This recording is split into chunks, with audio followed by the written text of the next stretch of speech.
Okay, we got 3 questions already to start the show off that we're bringing from TikTok. Welcome to Car Shopping Q&A. My name is Deshone, the Auto Advisor. If this is your first time on a live with me, I want you to type the number 1. Welcome to all the first-time people. We do these lives all the time. I see we got Tyler Mom. I see we got Juan Bustos. We got Equus. We're going to get to your question first. We got Lulu just checked in. Shout out to the people checking in on TikTok. And I want you to come in and just focus for a couple minutes. Welcome to the first time people. Thor Dad, Dorothy, welcome. Everybody who's typing the 1, welcome to the show. My mission is I hold myself accountable to, if you listen to me, my goal is for you to know that you have saved thousands of dollars every car you buy. That is the goal, to know. I don't want you to wonder, because what most people do when they buy a car, they hope they did okay. That's the strategy. They leave the dealership. Hey, you think should we have tried to get them down a little bit more? Nah, I think we did okay. You think we got enough for our trade-in? It's a hope. And 99 times out of 100, they didn't get the good price. They didn't. So what I want you to do, and what you're going to be able to do as you tap into what we're talking about, is guarantee every single car you buy, you pay less than everyone else. And there was no way you could have gotten it for a lower price anywhere around you. If you're in New York, I want you to know there was no dealer in New York, Pennsylvania, Connecticut that I could have bought this car from that would have sold it to me for less. Okay. And we do this so easily because we do this from home and we use the internet to make this happen. So, all right, so we got our first couple questions. I do want you to know this whole live stream is sponsored by my new digital book. It's called Cars from Home, 7 Steps to Saving Time, Money, and Avoiding Dealerships. You can get a copy of this. If you don't want to remember any of what we're about to talk about, you might be like, Sean, 30 minutes from now, you're like, this was great. I don't want to remember any of this. You get the blueprint. It's normally $97, but for 30 minutes, you can get your copy for 75% off. Go into my TikTok bio or my Instagram bio, and you'll get your copy instantly. It'll be in your inbox, 75% off, which is $24, and you'll have everything we're going to talk about and more, because there's strategies that we're just not going to have time to go over today. But if you want the whole blueprint, it's there. On YouTube and Facebook, we have a comment pinned for you guys so you can get your 75% off. Let's get the show on the road, Dolan. So Equus from TikTok asks, how do you deal with those who only want to communicate by phone? Okay, so there's dealers that are not going to come off that. That's why it's important for you to have multiple options. This is so important. The key to overpaying is dealing with 1 or 2 dealers, because what they want you to do is they want you going into the dealers. You lose all your leverage. Leverage is what allows you to get better deals. The more leverage you have, the better deal you can get. Leverage is things like, I don't need a car today. I can buy a car today, but I could also wait until the end of next month. That's leverage. You're not desperate. When you give off desperate vibes, you're losing your leverage. Oh, I need a car today. Oh man, you're one of the only dealers that have this car. I've been looking around for it. These are all things that lose you leverage. You don't even know. This is losing you leverage. So that's why I don't like to talk. But in the event we are talking when we're at the dealership for a test drive only, or if we're at home and we're negotiating online and people say, hey, we only deal by phone. You make one statement. Hey, I'll be handling my entire process from home. None of the other dealers that I've spoken to have said that. Are you open to dealing online, or should I remove you from my list? Let me say that again. None of the other dealers I'm speaking to have said that. Are you open to working with me online, or should I remove you from my list? See how powerful that is?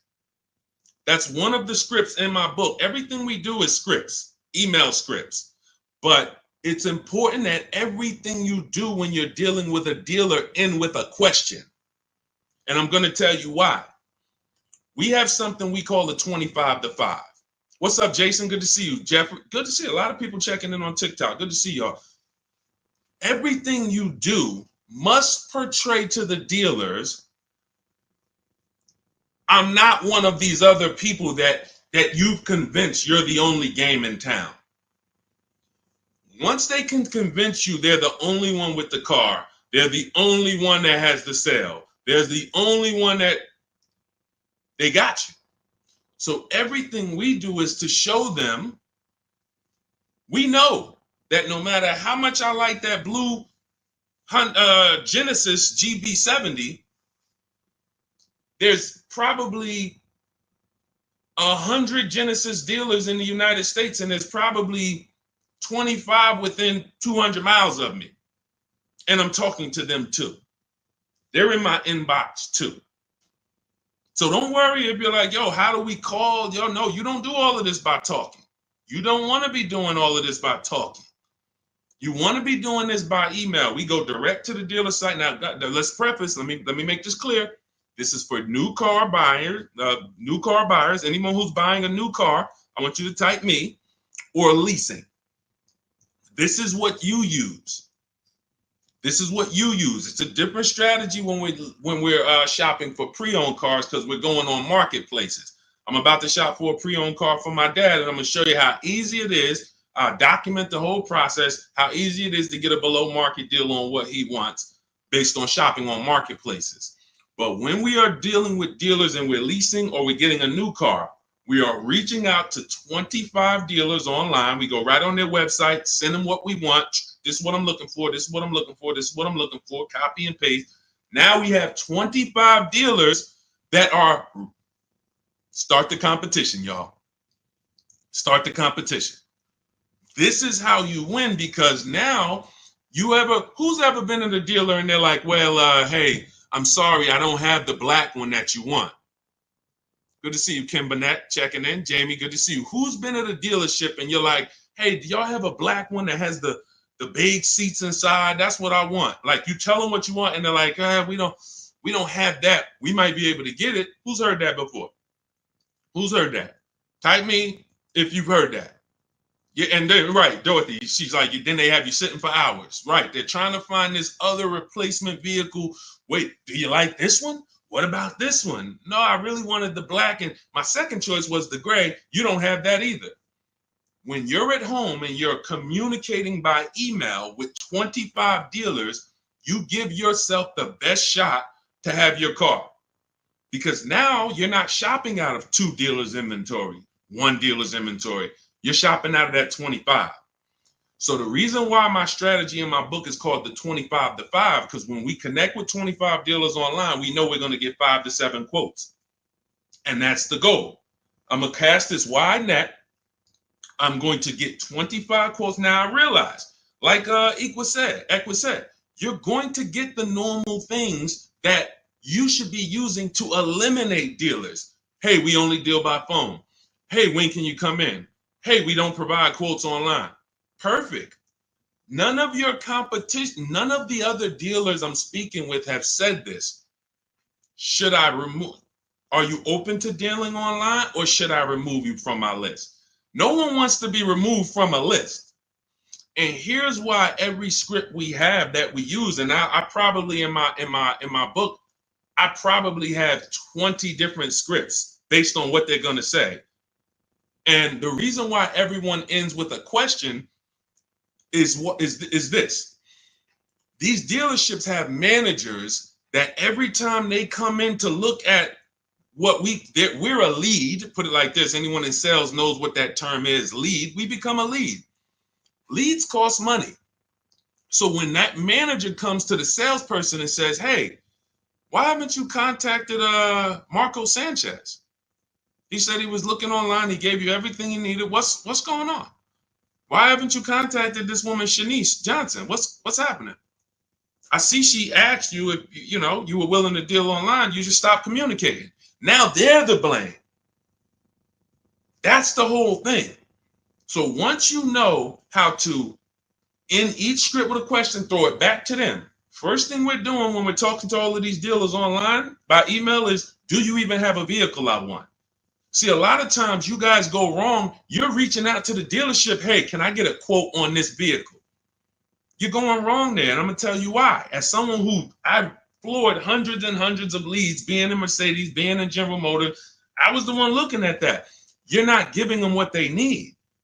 So what we need to do right from the start is, before I even ask you for a quote, before I even tell you anything, do you have a car that matches my interests? That's step one. So once we find out, okay, they have a car. See, because what you're going to find when we connect with 25 online, maybe 10 of them don't even have a car. That's great. 15 do. Out of 15, now let's go to the next step. Request my quote. And the next issue, I see, shout out to the sharers. Everyone who's hitting the share button, we appreciate you.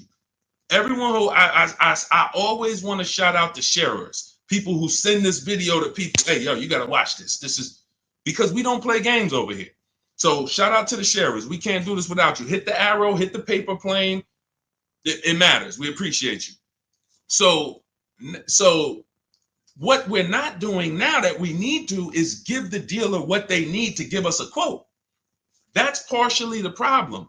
We don't realize, again, this is not for used cars. This is strictly my new car buying strategy. This is the same strategy that all of these people I show you in the broadcast have used to get these below market prices. When y'all hear these prices and y'all be like, oh, this is not what I'm paying. I got that same car. I didn't get $15,000 off, $8,000 off, $20,000 off. These are the same tactics that they use.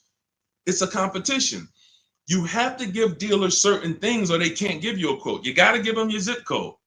They got to factor in the tax. We need to know what kind of vehicles do you have in the household. That's conquest rebates, loyalty rebates. We need to know what you do for a living. See if you qualify for any incentives there. There's certain things, what credit tier should we assume? So when we say, the reason why I created these templates that you'll have, literally, you get your copy of Cars from Home, it's 5-star rated. You'll have all the templates.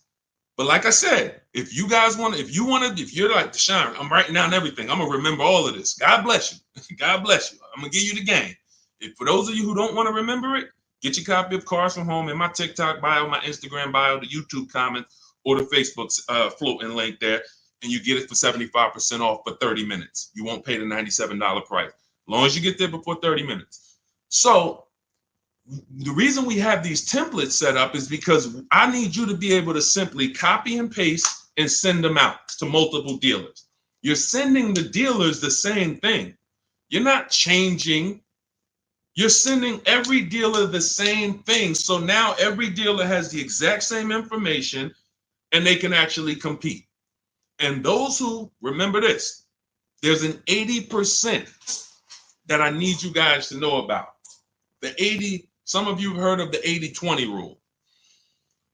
8 out of 10 dealers are overpriced.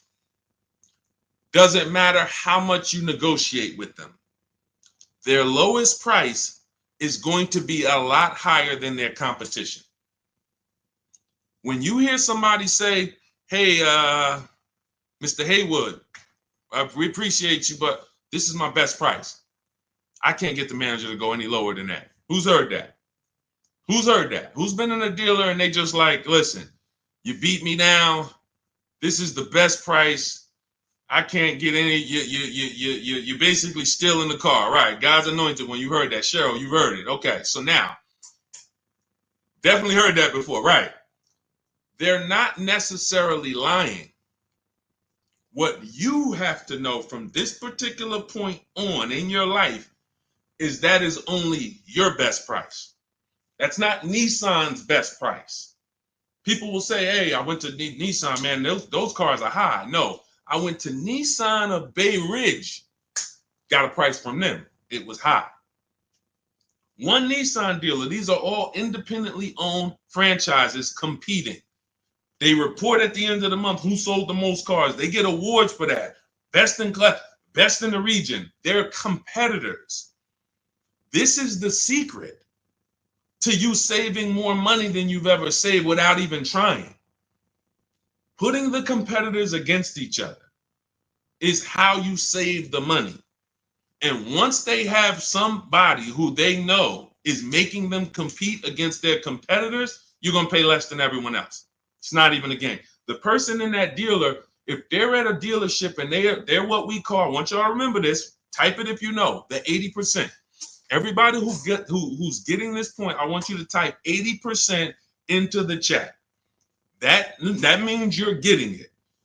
80% of dealers, no matter how good of a negotiator you are, they're never going to give you the price that their competition could give you. They're never going to do it. Look, Kimberly got a Maserati not too long ago. It was a $91,000 car. They took off $20,000. The dealer that won her bid was a 20% dealer. See, we got the 80% dealers that don't want to compete. They're going to make sure, yeah, I'll take off $4,000, but I'll leave myself another $3,000. I'll take off $6,000, but I'm not going to give you the $2,000 rebate that you don't know about. Yeah, I'll take off $2,000, but you're not going to know that I'm sitting on another $5,000. I'm not giving that up. That's the 80%. They're not going to give it up. But when you sit at home, you do look like Kimberly did, save 20 grand, like Sean did, got 20 grand off his F-150. Like we just had, my God, the biggest discount any of my people who follow me ever got that was reported to me was this one. Oh my goodness, she saved almost $30,000. I said, you definitely got the record. Now again, it's different for every car. We never know where the bottom is. This is Milligan. She got it. It was a $79,000 vehicle. She got it for $51,000. Now, in that was $20,000. It was a $20,000 plus discount, a $7,500 rebate. She found a dealer. That's the 20%. That's why we cannot go and look for the 20%. We can't walk in and hope, I wonder if I'm in a 20% dealer. You don't know. The only way you know is you sit at home, you make these dealers compete against each other, and then you see the best ones. Wow, you're a whole lot less. You're the 20%. All of them was trying to overcharge me. That's the key. That is the key. All right. Great question, Equus. All right, let's pull up the next one. I know we got a lot more. I just wanted to go deep on that. Feel sorry for you for buying that Maserati. She leased it, so she's enjoying it. You know, you can say whatever you want to say, but you know, people enjoy it. And what we do, quite honestly, is we take the steps to make sure that the vehicles we are looking at have great public data. That's one of the steps. And step 4 of my book is called Shopping, Not Buying. We actually take these steps to check these vehicles and check the data, check the initial quality, check the reliability. So, you know, she's enjoying her Maserati. Trust me, every day she's enjoying it. All right, go ahead, Dolan. Okay, KLK, good to see you. 2023 Camry XSE under 30,000 miles. What's a good price? We only know by competing. Now let's talk used, because this is a used question. Now let me tell you this. This is very important about recent year used car shopping. This is very, very important. Those of you who you're like, Deshone, I want a used car, but I only want one that's like 1 year old, maybe 2. 2 problems that you need to think of that we need to take seriously. Dealers only get used cars by buying them from auction, buying them after people lease them, or buying them from their customers or who trade them. Those are the only 3 ways dealers get pre-owned cars. What do you think the odds are that they're getting a 1 year or 2 year old pre-owned car? Unless there was a 2-year lease, they're not going to see a lot of them. Unless they bought unless someone bought the car and said, all right, I don't like it, and came and traded it in 2 years, they're not going to get a lot of them. Problem with that is we don't have pricing to compare it to. See, when we're shopping for a pre-owned car, I'm about to shop for a 2021 Ford Explorer for my father. That's his first choice. I know I have hundreds of vehicles to compare, assess the market, see what the low side of the market is first. When we go in these marketplaces, we need to see what the low side of the market is, where the high side is, and we're targeting the low side. But when we don't have enough vehicles to do that, this is a dangerous zone. Now, let me tell you what could happen.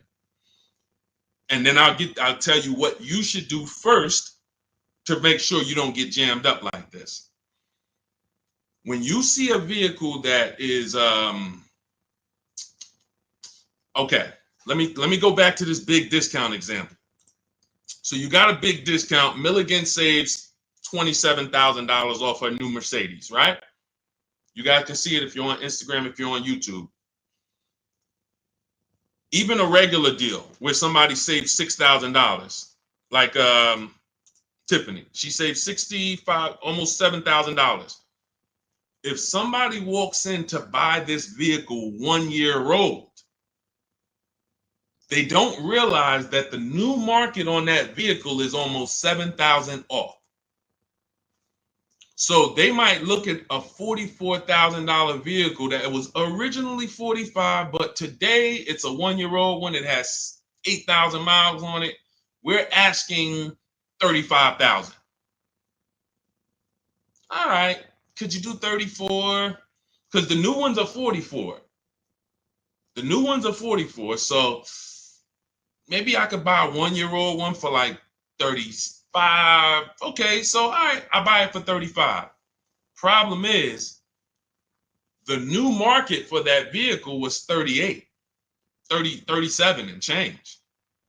So for $2,000 more, you could have got a brand new one. Does that make sense? Type locked in if that makes sense. I'm buying a 1 year old version of this vehicle. Sometimes people do this with 2 year old versions. They'll go in and they're like, okay, I see I'm saving $10,000 off a brand new one. I'm saving $12,000 off a brand new one. Well, so I'm gonna get this used one because it's $10,000, $12,000 less. Well, what happens if you could have saved $8,000 off the brand new one? You have to know the market for the new one when you're buying a vehicle that's that recent, that doesn't have a ton of competitors.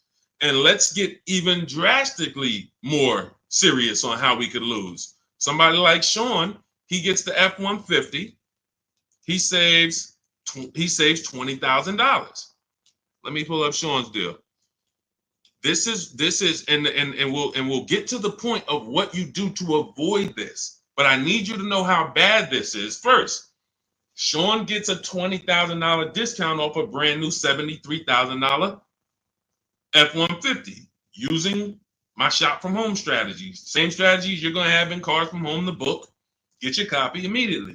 So he gets this. What happens if somebody pulls up on a 1 year old or 2 year old F-150 Lightning that was originally 73? Now they see a dealer is listing it for 50. That sounds good, right? 2 year old F-150, 50,000. All right, that's got to be a good price. Now they buy a 2 year old one for 50. They think they won. They're driving around. Man, this truck was 73,000 new. I got mine for 50. Didn't realize that the brand new market on a brand new one with the rebates and the biggest discount you can get was 20,000 off. So for 7,000 more, you could have got a brand new one. Never titled, no owner. You're the first owner. But you bought a 2 year old one, you saved $7,000. No, you didn't. You overpaid because when you go to resell that vehicle one day, or when you go to assess it and see what it really worth, you overpaid for it. That's the dangerous part with recent year cars. So the first thing I would tell you to do, KLK, is anyone who's shopping for a 1 or 2 year old pre-owned vehicle, shop the new market first. That's going to tell you if there's any incentives, rebates, anything that will affect the pre-owned market. If they're having trouble moving, anytime you see a $15,000 discount, $10,000, $8,000, that means those vehicles new aren't easy to move. We need some factory incentives, which means that moves over to the, if I could save 10 grand off a new one, how much do I want to save off a pre-owned one? You get what I'm saying? If I could save 10 grand off a new one, how much should I be saving off the pre-owned one? 16? How much should I be saving? So this is only for you guys who are shopping recent. If you're going 3 years and 4 years back, you don't have to worry about this because you'll have enough vehicles, enough choices to comparatively shop. But those of you who are shopping 1 or 2 year old, you must shop the new market first. let that be the indicator of how much discount I should be getting off of a 1 or 2 year old. Okay? All of the strategies for shopping new, pre-owned, leases, all in my book, step by step. It's called Cars from Home, 7 Steps of Saving Time, Money, and Avoiding Dealership. We're already 5-star rated. Thank you to everyone who's rated it, reviewed it, wrote about how you used it. We appreciate you helping us get this out. Everyone, you can get your copy for 75% off. For the next 30 minutes, you'll have everything we're talking about in this stream, step by step. It'll be in your inbox in 5 minutes. Okay, just make sure when you get your copy, though, you do screenshot the thank you page. It has the support email on there. Just in case you type your email wrong, you can reach out to my support team. Make sure you get your book. There's also the link to open your book as soon as you buy it. So as soon as you buy it, you'll see, click below to open the book. And it's 75% off as long as you get there before the 30 minutes is up. So TikTok bio, Instagram bio, take the time. You come back to the stream after, go get your book. YouTube, we have a comment for you in the pinned comment. And then Facebook, you'll see a floating link for you guys. Get your 75% off. All right, Dolan, next question. So Carolyn, do you trust Consumer Reports Buying Guide annual car reports? That's a great question. Not necessarily. We don't know who's paying for what. We don't know when it comes to these third-party resources. We like to say in a perfect world, Consumer Reports is taking the issues that people report and they're actually just publishing them. But when I see people that charge for this types of information, it makes me a little leery because that should be public information. But that's okay. They got a business to run. Understandable. But unless it is direct from the all right, let's say 100,000 people buy a Honda Civic today. I mean, this year. Anyone who has an issue, it should be reported. Consumer Reports should know about it. So if you're driving a Honda Civic and you see a strange light come on, you should be able to know that 10,000 other owners reported that same strange light. This is not usually how it works. So what I do, Carolyn, is I have a process. This is in step 4 of my process. We call this shopping, not buying. You are spending way too much time getting your car and not enough time researching your car. Who's known somebody, be honest, who ends up with a car and the thing is in the shop almost every other month? Every time you see them. Type ouch if that was you.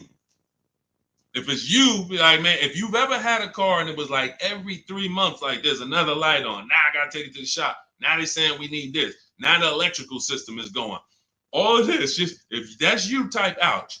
If you know somebody like that, just type me. So these are the steps we take. And I appreciate the people being honest. That's how we unlearn here. Look, I'm the bad news first person, y'all. If y'all don't know that about me by now, if this is your first stream with me, you definitely don't know that. I'm bad news first because I'm not meeting you in a place where you're like, if I ask you what's your shopping strategy, you're not going to give me a shopping strategy. Honestly, as an ex-car salesman, that impresses me. That guarantees you pay less than everyone and avoid problem cars. So I'm always meeting people in a bad place. And I got to tell you how much these mistakes are costing you. Thousands of dollars. And they were avoidable. That's the biggest thing. They were avoidable mistakes. So when we use this step 4, it's called shopping, not buying. We type in the exact year, make, and model into Google, and we want, there's 3 different categories that we're looking at. And Carolyn, this takes us literally 5 to 8 minutes to prevent us from having cars that everyone else knew was a nightmare car, but we didn't. We go in, let's say we're looking at a 2017 Hyundai Sonata. 3 categories you got to keep in mind. Initial quality. That tells us everything we need to know about the car in the first 3 months. What are owners saying about the car in the first 3 months? Reliability. What are owners saying about the car the first 3 years? Longevity. What are the experts that study engines and transmission? What are they saying about the car in the long run? Those are the three categories that you guys burn into your head. If you have my book, you don't need to burn them. Initial quality, reliability, longevity. These are three totally different data points. So we go in, we type in 2017 Hyundai Sonata initial quality. That'll tell us when it was new, what were they saying about it? Were they saying it was an electric problem? Were they saying this car has less than normal quality? Okay, and we just skim Google. That's it. Skim those first couple articles. You don't even need to go to the second page. Do not go to any dealership or brand sponsored site. So if you're looking at a 2017 Hyundai Sonata and you like, don't go to Hyundai of Westmount, see their little blog article they wrote about it. No, you want third party independent people, skim it. Then we type in 2017 Hyundai Sonata reliability. Skim the articles. Any red flags? Any red flags? Then, if you're buying a pre-owned car, those of you who are leasing, you don't need to do this. But if those of you who are buying a new car or buying a pre-owned version, you want to type in 2017 Hyundai Sonata longevity. 8 minutes. 8 minutes. To prevent. I've had people that's like, man, Deshone, once you told me about that quality search, the vehicle I was looking at, I had to eliminate it because they were saying it has electrical problems. That year. That particular year, because sometimes the 2019 has electrical problem, the 2020 is fine. That means the manufacturer took the steps, saw the reports, saw that the reliability was lower than normal, people were reporting it, and then the following year they corrected it. Who's heard never buy a car the first year it comes out, or never buy a car when it has a new engine, or a new electrical system, or a new transmission? This is what happens. So that's why each year is important. But this is how these little things, see, because some people look and be like, Deshone, how long does it take you to get these deals? How long does it take all of these people to get these deals? When you're good, 90 minutes. Your first time, it'll take you about 2.5, 3 hours. By the time, before one visit to the dealership, by the time it would take you to get in a dealership, get in your car, go drive to a dealership, have them, hey, I'm here to see Charlie. Go get Charlie, pull up a car. Hey, yeah, they got to pick it out. No, Charlie, you got a white one? Now, next thing you know, by the time you did that, the total time, we already talking to 25 dealers. We already seeing the whole used car market. You at one dealer. They're at one dealer. It's leverage. So once you get good, you'll be able to get deals in 90 minutes. Now, I don't suggest you do your research in 90 minutes. I suggest when you are test driving cars and you're deciding what you want, don't rush that. Don't rush that. People call me, people DM me, Deshone, I got a car, I had it 6 months, I'm trying to replace it. You're about to lose a ton of money. You can't buy a depreciating asset and replace it in 6 months and not lose thousands of dollars. Many of you know that. If you buy a car today, try to take it back tomorrow, you already lost $5,000. So you can't switch it. So the problem is we don't spend enough time shopping. That's deciding what we want. And this is the process. So what you're hearing is a process. I know you're not used to this. It sounds like I always just wing it. Yeah, you wouldn't wing a house purchase, right? And if you did, you'd expect to lose. I could wing my house purchase. I don't really care. Just, boom, here's my application. All right, now home inspection, all that. All right, now they told me it was bad. You just wing it. How would that turn out? But the second most expensive purchase of our lives, most people out there winging it. So when you come over to this world, you no longer are winging it. You're following a predictable process of making sure I'm paying less than everyone and making sure I get quality vehicles. Okay, so no, Carolyn, I'm not going to say I don't trust Consumer Report, but I would certainly add to my research and do those three searches that I just talked about: initial quality, reliability, longevity. Any car we buy, we're going to do that to make sure that we're not getting a bad car. There's no guarantees, but it definitely is us taking the steps to see where the data is, to try to protect ourselves from a bad decision. Go ahead, Dolan. Next question. Tons of people you get a good price. I teach you to get a good price. You get a bad car. You lost. You know what I'm saying? Sharon, good to see you. My son has a 2002 Chevy Blazer. We're trying to purchase a used SUV as possible without making payments, maybe 10,000 or less, or maybe more. Any thoughts? So that's a Facebook Marketplace play. What we do when it comes to Facebook Marketplace, here's what you have to understand. You're looking for an owner. Anything under 10 grand, this is where the gems are, Facebook Marketplace. Because here's the thing. You're either going to buy private party or you're going to buy retail. The thing about retail is at a dealership. Retail in that price point, you're seeing a lot of crap. Not only are you seeing a lot of crap, you're seeing vehicles that were bought by dealers for $2,000, $5,000. Dealer puts $1,500 into them or whatever they put into them, turns around and sells the vehicle. Very, very light history on those vehicles. Don't really know what happened with them, who had them. Yeah, you can get a Carfax, but sometimes it's 3 owners. It's just you're literally going through. It's a needle in a haystack. And the sorting process that we use to buy our used cars, we sort it down based on title, based on service records, based on accident records.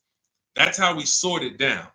Then we go into pricing. But in terms of just how we sort from the hundreds and hundreds of cars we look at online to our top 5, title history, service records, accident history. Once we know where the low side of the market is.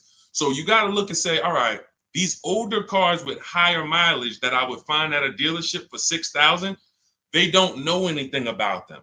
They don't know who had them. They don't know who owned them. They don't know the history. When we go to Facebook Marketplace and we sort for owners, we are now able to find people that know the car. They've had the car for 10 years, 8 years. This is what we want. Now, you're going to have a lot of dealers that put their owners, you got to ask the right questions. Hey, how long have you had the car? When you start hearing, and some of them have certain voices where it's a dealer. Man, I know you're a dealer. Like, we don't buy from them because all they did was go to the auction, pick up a car, now they're trying to flip it. And that's not a problem if you knew the history of the car. Because you don't know the history of this car with 80,000 miles or 110,000 miles, I'm taking on the risk. Because once you sell it to me, it's my problem. No warranty. Many of these cars you're not getting a warranty with. But when you buy from a grandfather or a grandmother or someone who's had their car for 9 years, 10 years, and the only reason they're selling it is because they got a new car or they needed a bigger car and they can tell you everything about that car. Yeah. This is right here. I was coming out the garage and I kind of nicked the mailbox. That's where I got that scratch from. That's what you want. That's priceless. You make a deal with those people. You pay you pay your local mechanic to come with you. Once you find that vehicle, you pay him $100. Can you come and take a look at this vehicle with me? Give me your opinion on it. This is like a home inspection. We don't mind paying $500 or $600 or $800 for a home inspection. Why? Because it protects us. It protects us from bad decisions, which lose us more money. So when we pay a company like yourmechanic.com, or if we have a local mechanic, some of you know I preach, you must have a local mechanic.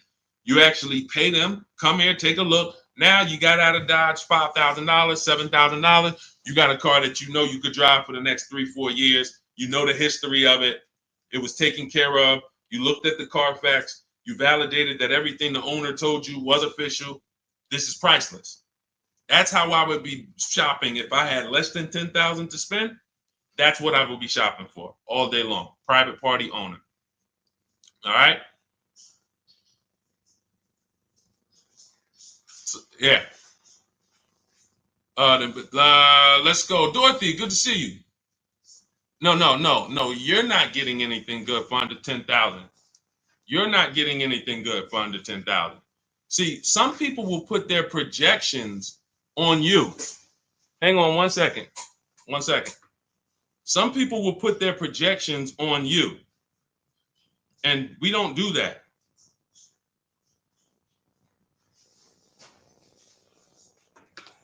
Hang on 1 second, y'all.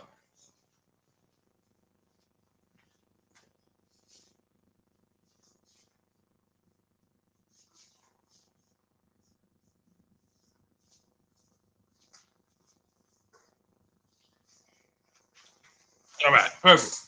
Yeah, so listen, it's very important that when y'all step over to this world, You don't listen to anyone else who cannot shop. It is extremely important. We are in our own bubble over here. Those of you, look, if you're on YouTube, just the fact we can post deals. You see people posting their numbers. Everyone posts their cars. These are people in my private group. Anyone who wants to know about my private group, you could go with shopwithdeshone.com. It's in my bio. Because I teach people how to learn no matter how they want to learn. Some people want to learn directly working with me. Some people want to learn by getting the blueprint. I don't care how you get it, but get it. Here's the point. You notice everyone here that I'm showing post their deals. They post the numbers. No one that you know posts their numbers when they buy a car. All they do is post the car, because the car they like. The numbers they don't really love. They're not confident in them.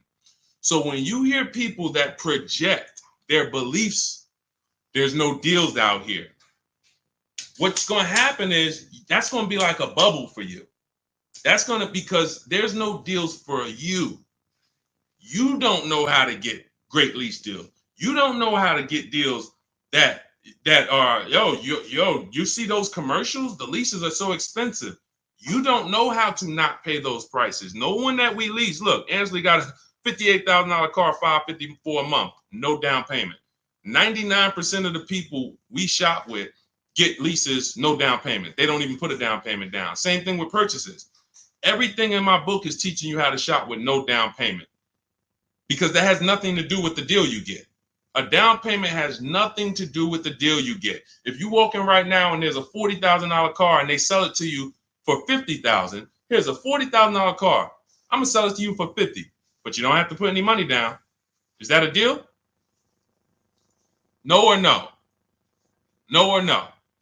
So you have to understand that as you learn to shop, everyone around you who doesn't know how to shop, they're struggling.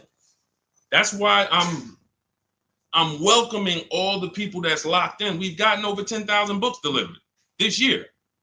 That's 10,000 people that have a blueprint for how to pay less than everyone else. But 60 million people a year buy cars. So we realize. So what I want you to understand is, anytime you're moving with these cars, you're going to see just blood around you. You're going to see people who, my God, I can't believe this. They would never show you their contracts. Look at your car. Oh, I see you got a new car. Hey, how much you paying for that? And listen, I don't want to talk about that. They don't want to talk about that. You have to be aware that that's what the world is doing. But that ain't what we're doing. That's why I show you dozens and dozens of people. Every page you visit, whether it's my book page, shop from my home page, we got videos, other people trying to tell y'all, hey, come over to our world. Because that world over there that's a tough world to be in. Y'all, so stay away from people who try to project their beliefs on you. They struggle. All right, let's go. All right, go ahead. Next question, Dolan. Okay, Dorothy, why do they run your credit with all these banks? Well, first of all, you let them. So you got to understand, you're letting them. We use something called the bank bidding war. So the best thing for you to understand, Dorothy, is what the banks allow and how they allow you to shop rates. All right, when someone is trying to shop rates for you and they work for the dealership, here's what they're trying to do. What's the highest rate this person can pay? And we still make a deal. That is how a finance manager shops you to banks. So if a bank is looking, that's why you notice, who notices this? If you ever are talking to a car dealership and they give you a quote, which is why we never get quotes in dealerships ever under any circumstances, when they give you a quote, when you ask them, well, what's the rate you're using for that? What do they say? They start backpedaling. Oh, well, we don't really know, we're assuming like, maybe 6.9, you know what I'm saying? It's not like, okay, no, we're using 7.9 for the quote. Why are they doing that? It's something called padding the deal. All right, we're about to do some more unlearning. All right, If you're unlearning, type UR. The letter U, letter R for unlearn, relearn. See, we gotta dump what we've learned about car shopping in order to receive this. Okay? All right, I see you. So now, the biggest thing, one of the biggest things, they're all big, but you have to learn is there's 3 different parts of the car buying transaction. Who you buy your car from, who you get your loan from, who you sell your old car to. Now, be honest, if you've ever, and could everybody hit the share button? I know everybody's not going to hit the share button, but could the sharers hit the share button? Because there's certain people that come in and they like all the good information, they always share. I need y'all. I'm talking to you. Can you find the share button on any platform you're at and share this? Shout out to the sharers. Always appreciate you. So there's 3 transactions. If you've ever given a dealer a sale, bought a car from them, and you gave them your loan, and you traded in your car to them, say, type me if you've done that. You bought a car from a dealer, gotten the loan from the dealer, traded your vehicle into the dealer. Who's done that? Type me. All right, Boz. Thank you. Thank you, Boz, for being honest. All right. Thank you, Craig. Thank you for being honest. You gave them 3 transactions. So how do I know we gave them 3 transactions? How are you going to know? Because there's companies that want to compete for your loan. They don't sell cars. We didn't give them a chance. There's banks and credit unions that want to compete with with different banks. The dealerships might have 10 banks, 12 banks, 8 banks, depending on the size. But there's banks and credit unions outside of there that's like, hey, we love to get a shot. You're buying a car. Hey, can we be in the runnings for your loan? We don't sell cars. We sell money because there's big money in the money business. So now we didn't give them a chance. So that means the person who was trying to sell me the loan, we let them make the decision for us. We didn't shop on the open market. Now, second transaction, there's people that want to buy your cars. There's companies, I list 6 of them in my book: CarMax, Driveway, Carvana, Kelly's Blue Book Instant Cash Offer connects you with a local dealership to get a bid. AutoNation connects you with a local dealership to get a bid. Car Gurus connects you with a local dealership to get a bid. So that's 6 companies that in 20 minutes you put in your car's information, you do the 5-minute appraisal, boom, they tell you, hey, this is what we can pay cash. They don't care if you buy something. They're not trying to sell you anything. They want to buy your vehicle. We didn't give them a chance. We got 1 offer from the same dealership we bought a car from. 3 transactions. So part of maximizing all the money we save is being able to bid out each one of the transactions. I'm going to say that again. Part of making sure you get all the money due to you in a car transaction is I'm bidding out each part of these transactions. Type, like, I don't know. Type $signs if you understand that how powerful this principle is. Type $signs if you understand that the bidding out of each transaction is how we guarantee we save the money.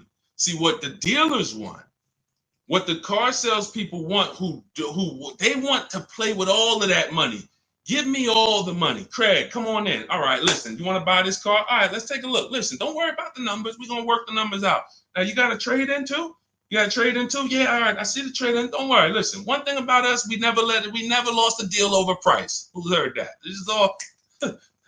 People say, oh, this guy couldn't sell cars. That's why he teaches now.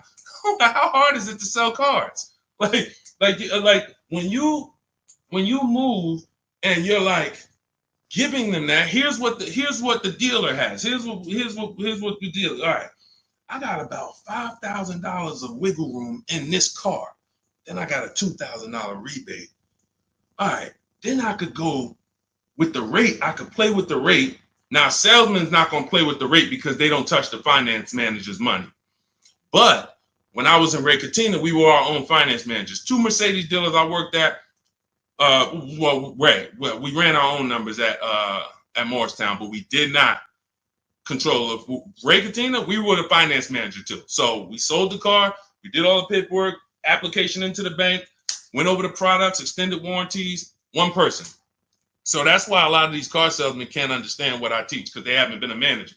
They've never been a finance manager. They don't even understand. But this is what that. So there's money there. There's cushion there. There's probably $2,000-3,000 of wiggle room in the rate. Then we got more money in the trade. Okay, well, I know the trade. The used car manager says, all right, that car is worth no more than 18. All right, well, I'm gonna go start them at 16. So now we got $2,000 of wiggle room over here in your old car. Now we got $7,000 of discount in the new car. Now I got a little more room in the rate I could play with. Matter of fact, I'm gonna start them so high on the rate that I'm gonna have me another $2,500 that I could play with here. So I'm really dealing with like $11,000 that I can move around. If you get this, say, well, I see the dollar sign. I see the dollar signs. Like, people getting this. That's why, see, there's several things that car dealers don't want you to do. The biggest thing is keep doing what you've been doing. The biggest thing that car dealers want you to keep doing is just do what you've been doing. Don't change nothing. Don't change nothing. Negotiate a little harder. You feel a little better. That's what they want. The last thing they want you to do is separate your transactions, bid them out online in minutes. I'll know what my trade is worth. I gotta do that for my mother's lease coming due. I'll be doing that, recording these videos because we document this. I document this for my people in Cars from Home Done With You. They see me shop. They're shopping with me, because I need cars too. That's the beautiful thing about what I do. I need cars, so it's like every time I buy a car, I just document it. People who follow me, people who work with me personally, just follow the same steps, get the same result. It's not rocket science, but I'll know in 20 minutes if she has any equity in her lease. Last lease, when prices were up, we sold her car. She made $10,200. Now, everyone was making money if you were selling a car. I was telling people in 2021, 22, cash out. You're never going to see this again. I don't care what car you got. Sell it, cash out, put $7 grand, $10 grand, $12 grand in your pocket. People were getting out of negative equity deals because every car was worth $10,000 to $12,000 more than the normal price. Now the thing's back to normal. But we check for equity. This stuff takes minutes. This stuff doesn't take hours to do. We're on computers. We can visit this website, type this in. Oh, thanks. Got my equity. That's what dealers don't want you doing. Separating your transactions, bidding them out online, letting multiple people compete for your business. They can't stop it. There's nothing they could do. That is literally the car salesman's kryptonite. I used to do a masterclass, and I would talk about the 2 fears of every car salesman.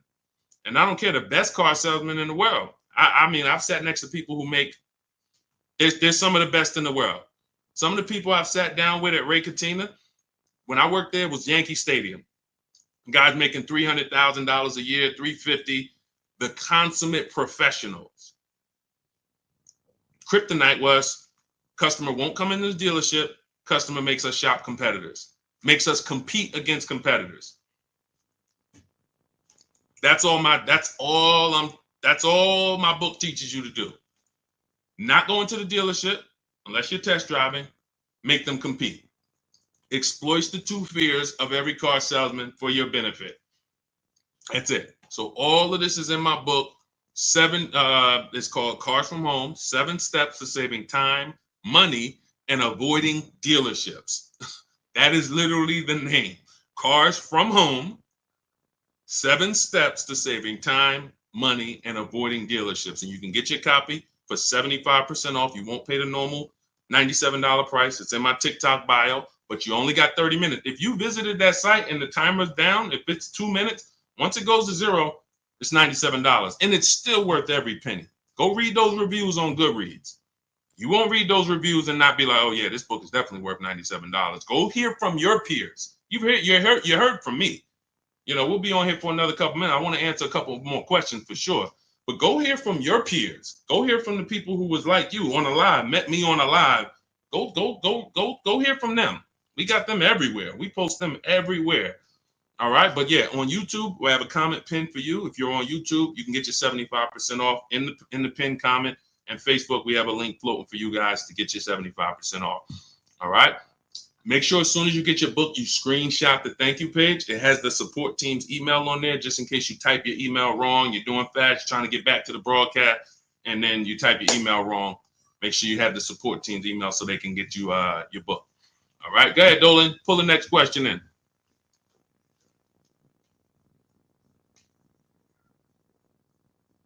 Hang on 1 second.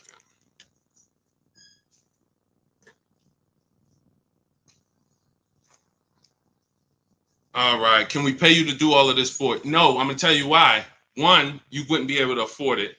It would only be for the wealthy, because a person who's buying a car who appreciates their time is going to pay me and my team $700 to $1,000 to make sure they get a below market deal and show them what the whole market was and shop all of these dealers for them. But they don't realize they're paying for a process that takes us 90 minutes. So when you say, can you pay someone to do it? Unless they're giving you a market report. This is why brokers are ripping you guys off, because anyone who what they're doing is they're basing it off of your fear and your dread, and they're saying, well, just trust me. So you're still giving someone else the same way I just said. You're giving all the car dealers those 3 transactions. You're just giving them to a broker. Get me my loan. Get me this. Don't mark it up. No, unless they're bringing you a market report saying, hey, yeah, we shopped 25 dealers for you. Here was their offers. These dealers didn't have a car. Hey, we shopped the entire used car market for you. Here's the low side of the market. Here's the high. Here's the top 5 that we narrowed it down to. They're doing you a disservice. Here's the offers we got for your old car directly from the people who are going to buy it. All right, pay me my money, and then here, go pick up your car, go sell your car here. What we do takes 90 minutes. Now, I could do it in 90 minutes. As I said in the beginning, you going through the book, it's going to take you 2.5 hours, 3 hours. It's not going to take you more time than you would spend in one dealership. But that's the biggest thing. That's the biggest thing. If this was a 10-hour process, 12 hours, yeah, maybe we charge and we create a team to do this for people. Oh, no, you're going to pay me and we're going to make $200, $300 an hour for our expertise, because you're going to pay us $700 to $1,000 and we're going to get a deal done for you in 90 minutes. So we're really making like $500 an hour, which is fine. But I'd rather teach people to fish than fish for them. Like, we're not building rocket ships here. We're going on websites and we're copying and pasting. Believe in yourself. Go ahead, Dolan. Let me make sure I get this. Okay, Cheryl, do you get the upgraded version in the same link that you bought the book before? No, you get the okay, so if you bought Cars from Home, anytime I update the book, I update the master file.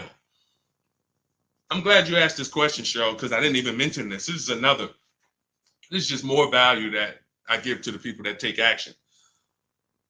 I've updated that book probably, originally it was called Car Shopping for People That Hate Car Shopping. So some of you have that version.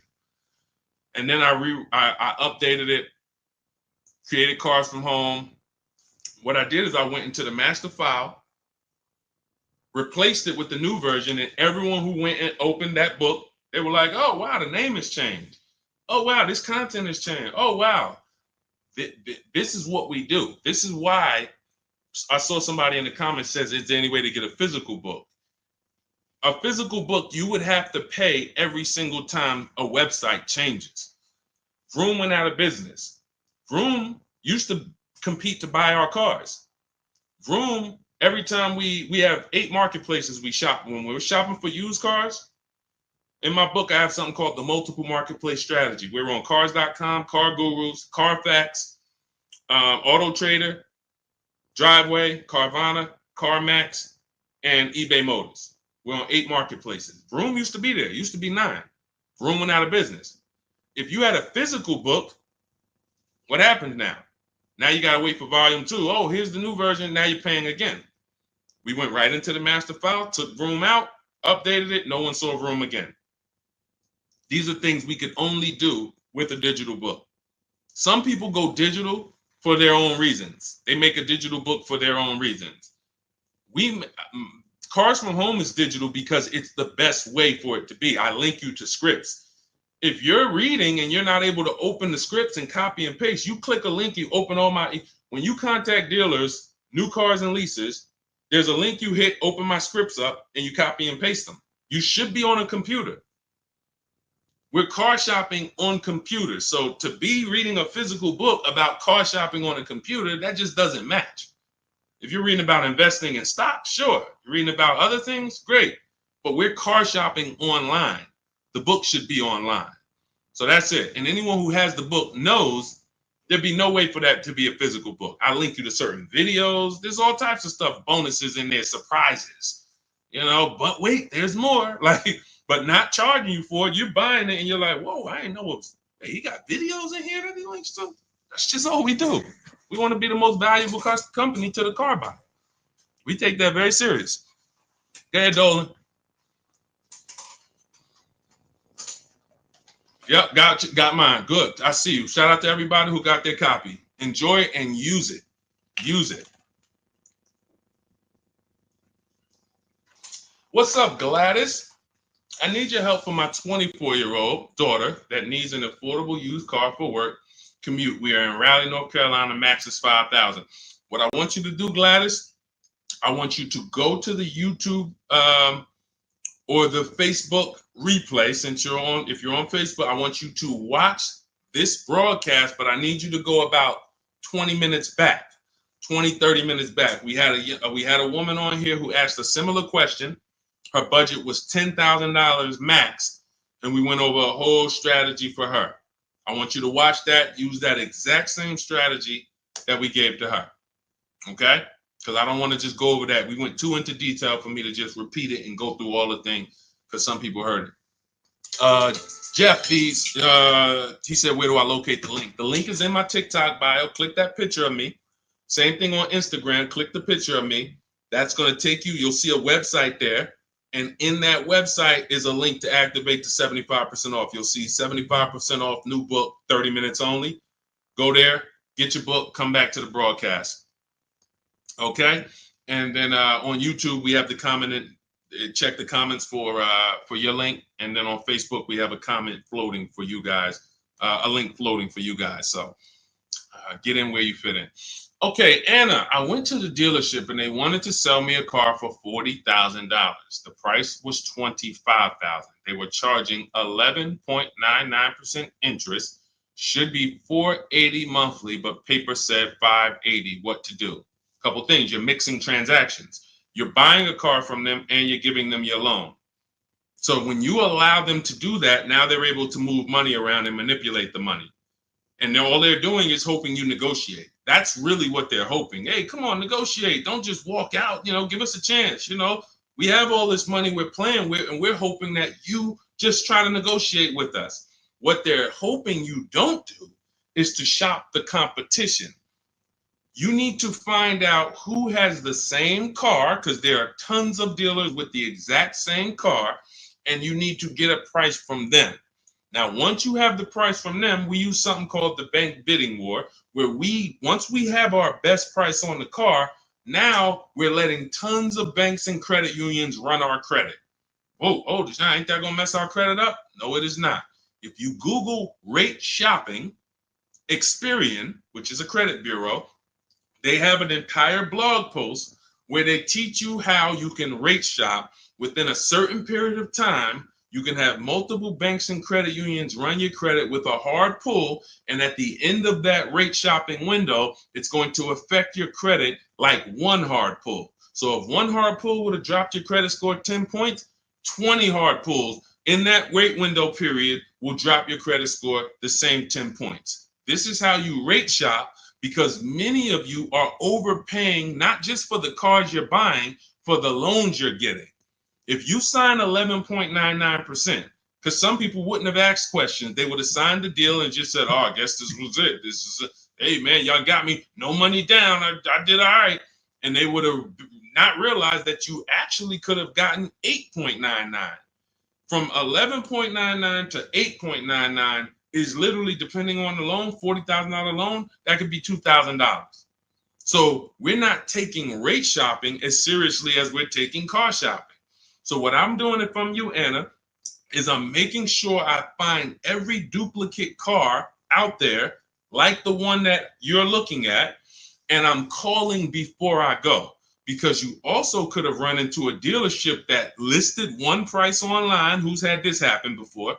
You see one price online, you get to the dealership, and they're like, okay, but we got a $2,000 prep fee. We got this this maintenance plan is mandatory. We added low jack in here, and then we have an internet fee that you have to pay that, or we can't do business. So you're like, wait, how the heck was the car 25? Who's had that happen? The car said 25. Now the bottom line is this, not just from the rate. So I made a video about that. It was about Atlantic Chevy. They had a vehicle on there that I called them, and they let me know they had no intention to sell the car to me at the price that was online. They were hoping, knowing, not even hoping, they know we're going to get so many people coming to this dealership from this price. We're going to sell some sucker who won't negotiate with us and who'll just be like, all right, man, I'm here already. Let me just get it over with. How much more is it? All right, what's the payment? You lost, bro. They just banged you over the head. They just extorted you, literally, and you signed a deal. So what we do is we find the similar cars. We always verify before we leave. You must verify fees before you go, because the gimmick is the bait and switch. What you're trying to decide, when we narrow this thing down, let me give you a real example here. You're narrowing your cars down. When I was narrowing my cars, I bought this white Infiniti truck 2 years ago. It was a 2020 at the time. It was 3 years old. I narrowed it down to my top 4. I realized that the prices online may not be the price that they want. The price online may be the gimmick price. So if I narrowed it down to my top 4, but I don't verify that there's only these 3 fees, pay attention. For those of you who have my book, who just got your book, you won't even have to worry about this. The price online should only come with 3 fees: tax, documentation fee, motor vehicles. That is it. Tax, motor vehicle, documentation fee. How do I know every single other fee is a scam? Because I've worked at several dealerships in 14 years, and not one of them had any fees other than those 3. So when we hear prep fee, internet fee, marketing fee, dealer this fee, motor vehicle fee is your license plate, your title, and your registration. Somebody said, what's motor vehicle fee? DMV fees. Yep, DMV, exactly. That's it. So anyone who's an honest dealer, when you call them and say, hey, I see the price online here, I just want to verify, what fees do you charge other than what I'm seeing here? Hey, tax, title, and documentation. Perfect. You're still in the running. Once they tell you, oh, well, we got to, if you read the fine print, you see we charge everyone $1,800, but what we do is we add a warranty in-house. Okay, no problem. That's okay. Let me make a note of that, because that doesn't eliminate them. I'm going to tell you why that doesn't eliminate them. You might be the lowest price and you have a $1,000 bogus fee. It's bogus. But we do something that no one else does. All the things we're talking about, no one else does. Some of you like, Deshone, what are you talking about? No one's doing this, what we even talking. But when I started looking at how people buy used cars, I said there's one important thing that no one is doing. Type a letter U if you bought a used car in the past. I'm going to tell you guys we're getting ready to drop a bombshell, right? And some of you who have the book, you already know this. We're getting ready to drop something real big on this. See, if you've ever bought a used car, okay, I see you, Boz. I see you, Ian. Anyone who's ever bought a used car, see, the reason why I have to have you volunteer your information, because you're the one who's like, Deshone, I know you're about to tell me that I lost some money and I'm willing to take it because we ain't going to do it no more. So I appreciate you. You guys are the action takers. Not that everyone who doesn't comment is an action taker, but we got a good amount of people who just, you're the action takers. So like, you're the ones who like, I'm willing to hear the bad news because I need to get better. So I said, okay, how do we guarantee we're getting a good price on a used car if we don't know what it was when it was brand new? Let me give you a real example of this. We're going back to our scenario. We narrowed this down. I narrowed my Infinity trucks down to my top 4 choices. All of them were in a similar price range. I said, okay, we narrowed it down. We talked about that earlier. We narrowed it down based on title history, service records, accident records, and then we're shopping on the low side of the market. So now I'm looking at the low side. All of these vehicles are around between 30 and 32,000. Like, okay. I found out how to get the MSRP of the vehicle, which is the brand new price.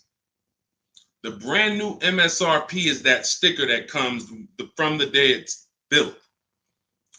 Why is that sticker so important? 2 big reasons. One, it's going to tell us what's in the vehicle. It'd be nice to know this vehicle has the cold weather package, right?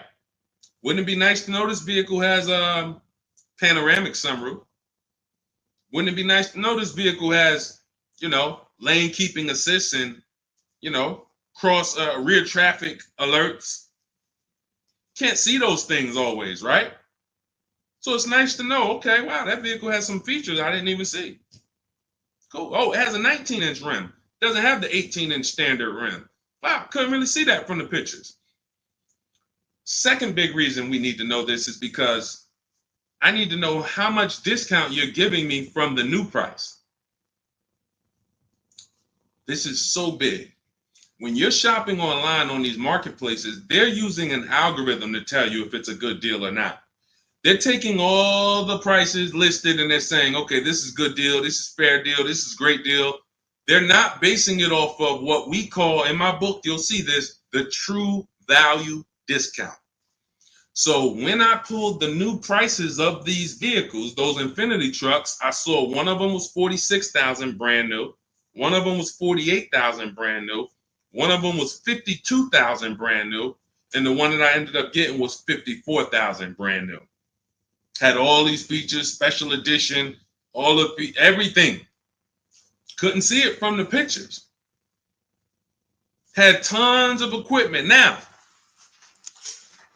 notice how that changes everything. I'm looking at a car that's 30,000, 30,005, 31,000, 31,008. They all look like close. You see how we just separated them real quick? Like all of this. And see, what happens is when you're not getting the true value discount, which is based on the new price, how much discount? You're picking the wrong vehicles. You're picking a vehicle, oh, well, he's 1,000 less, so let's go with him. But what if his vehicle is 6,000 less equipment? Type $ if you got that. There's nothing more. 2 big things when we're buying used cars. Quality vehicle. We went over that in the stream. Reliability check, initial quality check, longevity check. Service record, narrow it down. Title history, service records, accident history. Okay, that's quality. That's how we make sure we don't get a good car at a good price, but a bad car. So quality checks, we must do those. They take minutes. It's easy to do, 8-9 minutes. Boom, all right, my quality checks are done.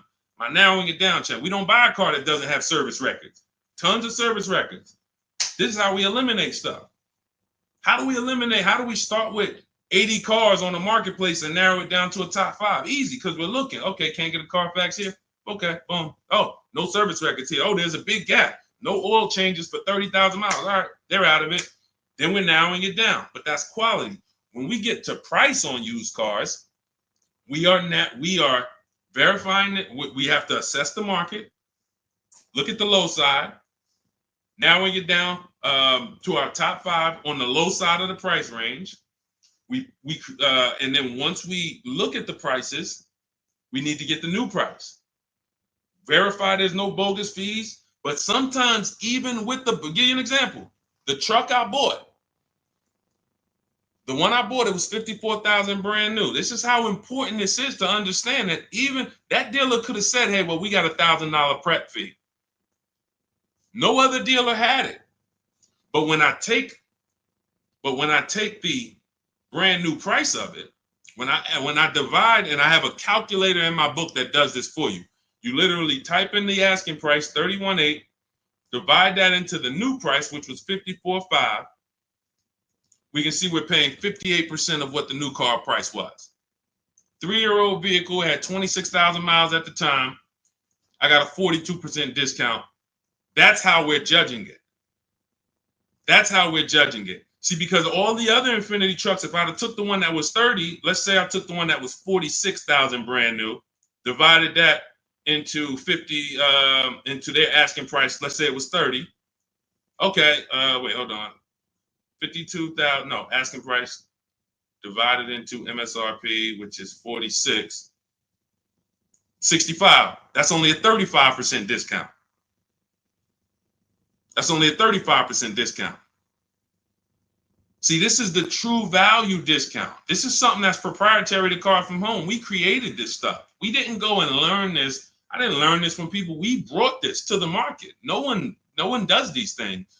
But now when we're looking at these cars that look seemingly similar asking price, once we know the new price, I could tell, okay, you're offering me a 35% discount from the new price. You're offering me 37%. The one I got offered me 42%. That's the biggest discount. Doesn't matter what the dealer's at. Oh, I don't want to negotiate. Or, hey, I got this fee. It's all about the true value discount, which is the discount from when it was new. And no man, I'm going to tell you, none of these marketplaces are going to do that. I'm going to tell you why they're not going to do it. They get paid to sell cars. Shout out to the people running the lights up, tapping the screen. Every time you hear something you like, just double tap the screen. Man, we killing it over here, man. Killing it. This is your money. This is your money. I can't care more about your money than you. If you care about your money, you're locked in. You're locked in. All I want is people writing me, sending me pictures, sending me emails. Deshone, man, look at this car. Look at what I paid for. I got 5 offers. This is what I chose. I had to drive an hour and a half to pick it up. I love those. Those emails make my day. Those emails make my day. All I want is more money in your family's household that you didn't have to spend. If other people are paying $700 a month to drive a car, I want you driving it for $500. If other people are getting a $2,000 discount, that's the average market value, I want you getting a $7,000 discount. That's it. I don't care about anything else. That's it. So everything we teach, I told you at the beginning of the stream, if you don't want to remember this, and you're like, Deshone, man, just give me the blueprint, because we're going to go over a lot. We didn't even really go into leasing versus buying today. Like we haven't even, like, leasing versus buying. Those of you who are not keeping your cars 8 years, you're losing thousands and thousands of dollars not leasing. You're losing in depreciation and resale value. And, we have to take an entire segment and go over you were taught that. That wasn't a decision you made. Or you chose a bad lease. You knew you drove 15,000 miles a year, but you got 10,000. I've had people say that. Yeah, I knew I needed like 18, but I got 12. I said, if I go over, I'll just buy the car. Terrible. Terrible. Who taught you that? Who told you to buy a car that you went over miles on? When you lease, they give you what's called a residual value. That's what you could buy the car for at the end. That residual value is usually not a good price. In most cases, that's not a good price. That's a price that you could get a used car for, a better used car, lower miles, comparable car for less than that. But every now and then, the residual value is market value, and it's like, all right, I'll buy it. But it's based on 40, it's based on, you told us you were going to drive 30,000 miles in 3 years. This buyout price is market value for a car with 30,000 miles. You could buy this car for 19 grand. We expect you to have 30,000 miles. You can buy it for 19 grand. You go and you put 50,000 miles on it and you buy it for 19 grand. Do y'all understand that? Do you understand that? Market assessment. We just helped a young lady that works with me buy her lease out. She has a beautiful GV80, and she went and she made sure there was nothing else that she wanted to replace it with. I told her, if you keep this vehicle 8 years, you win another 8 years. Because if you don't, I can show you that if you just shop for another below market lease, you'd save a lot more money and you'd have new cars over the next. So I said, don't buy this lease out and then go and replace it in 3 years. You're lost because you're going to spend a ton of money. You've been paying for this car for years. And then she said, no. She went out. She looked at all the competitors. She said, Deshone, I'm telling you, I just love this car. I'm going to buy this car and it's going to be my car. I'm going to baby it. Perfect. But I said, listen, one more thing you must do. I need you to go on the marketplaces. I need you to put in the specs of what comparable cars to yours are actually listed for. We can't see what they're selling for because it's not like houses. We don't have comps. But I need you to see what they're listed for because you cannot overpay for your own lease. She did it. She came back. She said all the cars that are listed for my buyout, I think her buyout was like 31,000. Every other GV80 was like with comparable miles was like 35, 30. So she was on the low side of it. She was on the low side of the market. I said, perfect. That's all. You're good. That's what matters. Because if you buy your lease out and you could have gotten a used version of that car for 31 and you paid 35 because you wanted to buy your own lease, you just overpaid by $4,000 to buy your own car. And you're not going to feel it now. Well, you'll feel it higher payment. But then when you go to replace that car and say, wait, how y'all only giving me 12,000? Well, because it wasn't worth 35. You overpaid for it.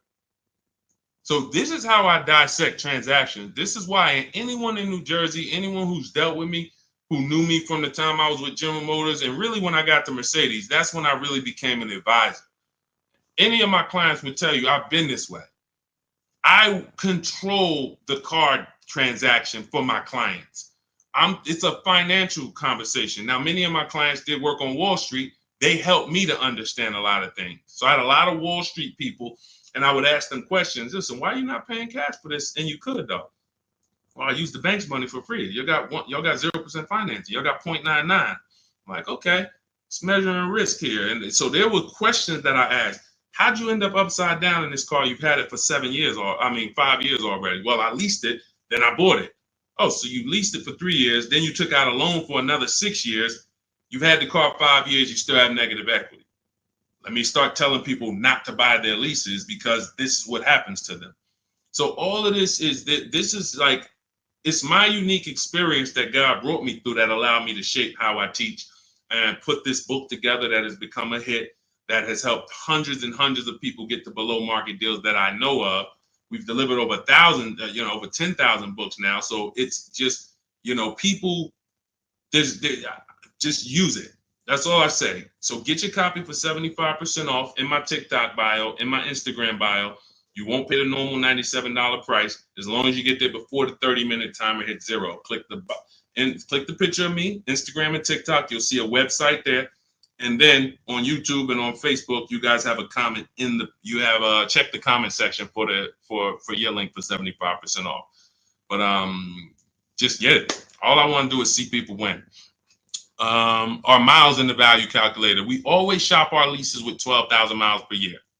Always 12,000 miles per year, because that's how we base it. Everything we do when we're judging a lease deal, Armchair, we're judging it based on the 1% rule, which is older than, I don't know when it was invented, but it was certainly around when I got into the car business. So The 1% lease rule was for super savvy people.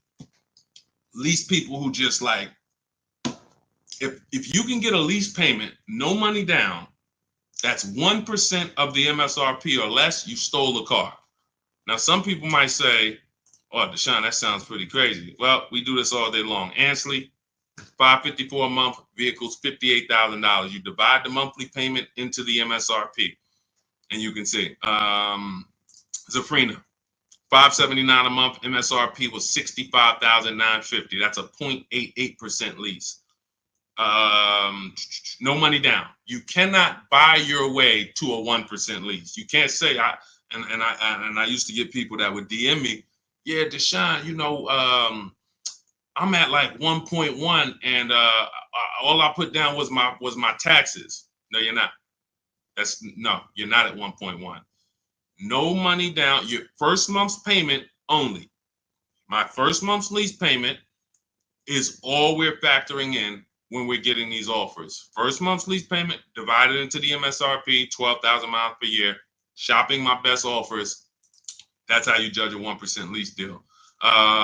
Teddy, $73,000 BMW, $856 a month. That's a 1.16% lease deal. So all of these are, let's see. Okay, that's a Honda.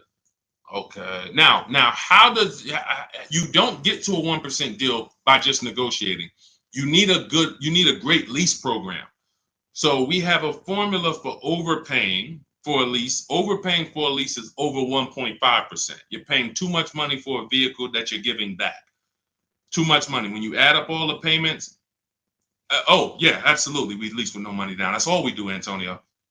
When you add up all the payments, you'll see I paid $24,000 over 3 years for a vehicle that MSRP was 40. I paid like 65% of the vehicle in 3 years. You overpaid for the lease. So that's why one of the reasons Dave Ramsey doesn't understand leases, because he probably looks at commercials and says, wow, you're paying all that. You're paying more than the natural depreciation of the vehicle. Yeah, at those numbers, you are. That's why we don't judge those deals. So yeah, we're doing everything we're shopping off of is based on the 1% rule. And which is a steal. Anything under 1%, you stole the vehicle. Like great value, but you need a great lease program to get there and big discounts. So we're going to using our process, using what you'll learn in the book, using what you learned in this stream, you can get multiple offers and get big discounts.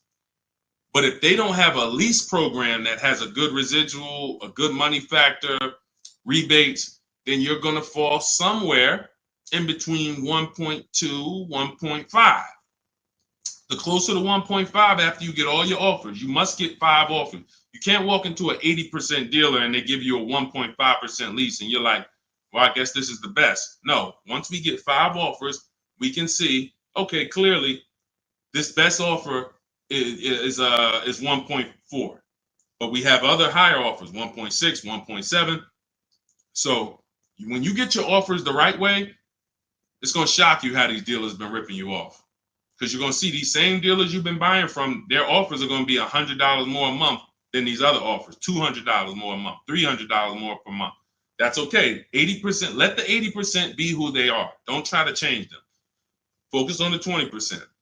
But now, if your best offers is 1.4, then that means the lease program is not that aggressive. It's decent. It's decent. Because anything under 1.5, good value. No money down. But when you're talking about 1.1, 0.88, these are vehicles that have big rebates, great residual values, lots of support from the manufacturer to move these vehicles, and you're getting a big discount from whoever the winning dealer was, the 20% dealer. That's the big difference. So that's how we judge leases. That's how we judge leases. But we shop with 12, and then let's say we drive 18,000 miles or 25,000 miles. We always shop our offers with 12, and then once we identify the winning dealer, that's who we adjust. We say, hey, okay, can you show me what it would be for 25,000 miles per year instead of the 12? 18,000 instead of the 12. That's what Jen did. Because some people are losing pennies. They're losing pennies. They're losing dollars to try to save pennies. Jen, she drove 18,000 miles per year. She shopped a Honda CRV hybrid, very hot vehicle. This vehicle's been very hot since the pandemic. $39,000 vehicle. She shopped her best offer. She got $512 a month, no money down, which was a 1.3% lease. $39,000. So she drives 18,000 miles. She adjusted it to 18,000. The price went from 512 to 563. She can drive as much as she wants, enjoy her lease, not have to worry about foolish penalties that would have been her fault. That's what I say. If you didn't get enough lease mileage, it was your fault. To save $40, you got a lease that's going to penalize you for the mileage you drove for no reason. That just does it. These are very bad decisions when people get leases, getting less miles than they actually need. So literally, she went from 512, 18,000 miles up to 563. She's driving, and it's just, this is how you want to structure your leases so that you enjoy your leases. And we have people who lease 25,000 miles a year. There's leases that go up to 30,000 miles per year. The key is, if you're not keeping your cars 8 years, you should be leasing. It's not even a question. These pennies, people are paying cents on the dollar to drive new cars. A $500 payment on a used car, that's a $25,000 car. Can't compare that to driving $40,000 cars for the same payments and all of that. Oh, we just can't. All right. So I think we went deep today. Shout out to everyone who checked in. If you just jumped on, you missed a good show. We got the replay on Facebook. We got the replay on YouTube. But everything we learned today is out of my new digital book. There's nothing that I freestyled except the part for Facebook Marketplace.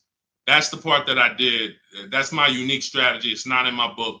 When we're buying private cars, we put that to the side, that buying from an owner. But everything else is out of the new digital book, Cars from Home, 7 Steps to Saving Time, Money, and Avoiding Dealership. That's going to teach you how to get below market leases, below market purchases, below market used cars, every high mileage driving technique that you need to take into account. And you do it from the bank bidding war, making banks bid for your business, doing it the right way, all 3 rounds. All of that is done from home, 90 minutes, 2 hours. You're going to have people fighting for your business. It's hard not to save money when tons of people are fighting for your business versus you going into a dealer and begging, fighting. Come on, take another $1,000 off. Come on. So you can get your copy for 75% off. It's normally $97. And it's worth every penny of $97. It will say this will be the most, I'd say top 3 most valuable books you've ever bought. Guaranteed. I don't care what other books I got a lot of books in my library. I cannot tell you a lot of them that have made me money and saved me money. Couple. Tony Robbins' book on money. Yeah. All these other books, yeah, they've helped me in other ways, but I can't tell you that I'm richer or I have more money in my bank account because of them. This will be one that will save you more money than, it'll be in your top 3. So get your copy in my TikTok bio. If you're on Instagram, click the picture of me, click the link in my Instagram bio. If you're on Facebook, click the link in the comment section. If you're on YouTube, click the link in the comment section. Get your 75% off. Get there before the 30-minute timer runs out. And make sure you send me your success stories. Every time you get your cars, I want to hear about it. DM me. I love to see people winning when it comes to these strategies. And stops I say armchair, I already got it. Shout out to you. Use it, win, share it with family. I don't care. I'm not even off that. 60 million people buy cars. We got 10,000 books in the market. Like, if you could share it, I don't care. I'm not on don't share the book. Look, at the end of the day, they don't know me. One day we'll have software out and people will know Cars from Home, and then everyone will use it and it'll be software that everyone can use. But for now, we got to save our people. People are getting once you get your first car using Cars from Home, if anyone even shows you what they're paying, if you're willing to look at your neighbor's deal and say, oh man, you're going to be like me. You're going to be like me. You're going to not want to tell them because you don't want to make somebody feel bad, but you're going to be like, well, next time, just use this book, man. I'm going to send you this link. This guy, he created this whole thing. He used to be in the car business. Just use this next time. Just use this. It's blood. It's blood in the street out here, man. Car dealers making more money than they've ever made. And all they want you to do is just keep shopping the same way. Don't unlearn that. So that's why a huge part of what we do over here is you got to unlearn. You got to unlearn. If you're not willing to let go of what you've been programmed to do, you can't win. But if you're willing to unlearn that was the way they programmed you to shop because it was for their benefit. Once you unlearn that, oh, we could win all day. We'll be winning for the rest of our lives with cars. All right. So shout out to the new followers. Shout out to everybody. Could everyone hit the like button before you jump off? It does matter for the algorithm, so more people can find the replays. Just hit that like button. If you're on YouTube, share with a friend. We appreciate you. I'll see y'all in the next stream. You already know.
$91,000 So start typing your questions.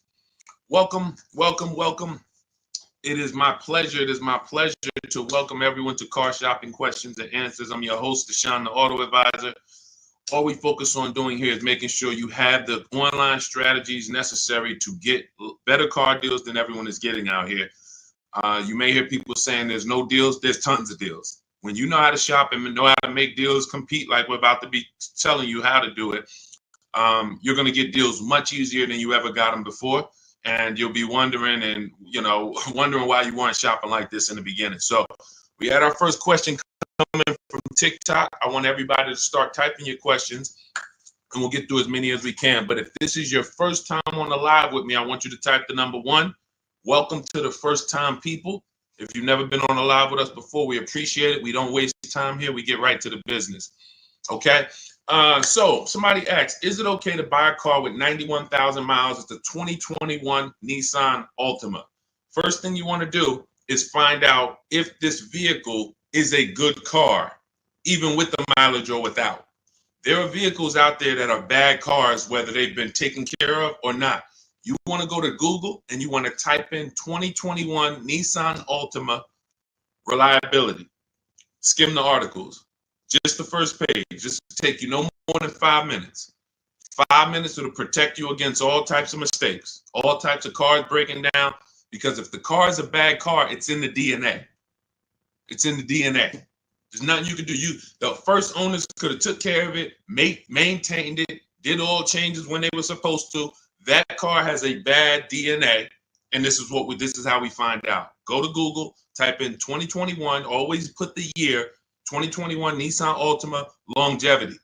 After you do reliability, you do longevity. Reliability is going to tell you what they're saying the first 3 years. Longevity is going to tell you what they say about the history of these cars. Now, what you may find out is 80, 90,000 miles, those cars have transmission problems. That's going to be a big deal. Doesn't matter if you see in the reports on Google, first page, these cars typically have transmission problems around 80, 90,000 miles. You're looking at one with 91,000 miles. Isn't that important? Yes or yes? Yes or yes? That's why we do these checks. So you want to make sure that. Now, after that, we narrow these things down based on title history, service records. These are the most important things you need to be looking for to make sure you're getting a quality car. We're not talking about pricing yet. Pricing means nothing if you got a bad car. You get what I'm saying? Who cares about, I got a good price on the car if the car is in the shop every 3 months?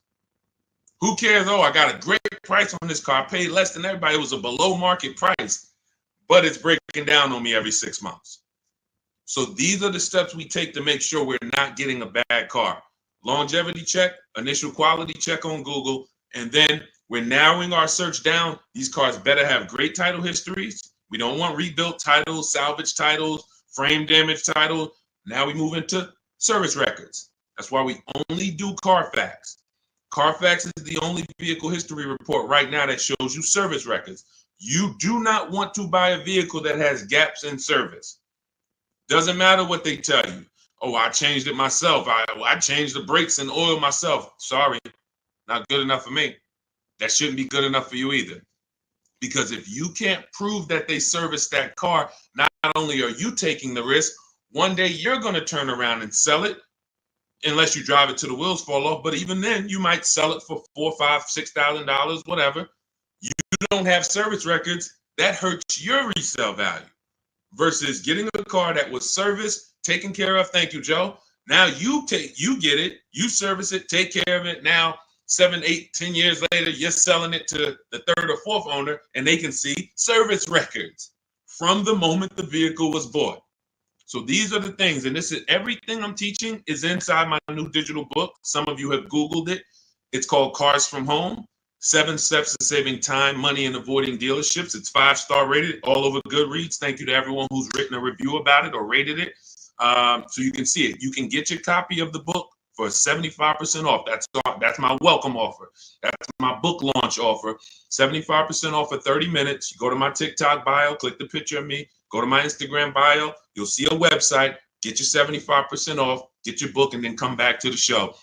And make sure after you get your book, you screenshot the thank you page, because it has my support team's email, because sometimes you'll type your email too fast because you're trying to catch the, trying to get the 75% off, and then we can't email you the book.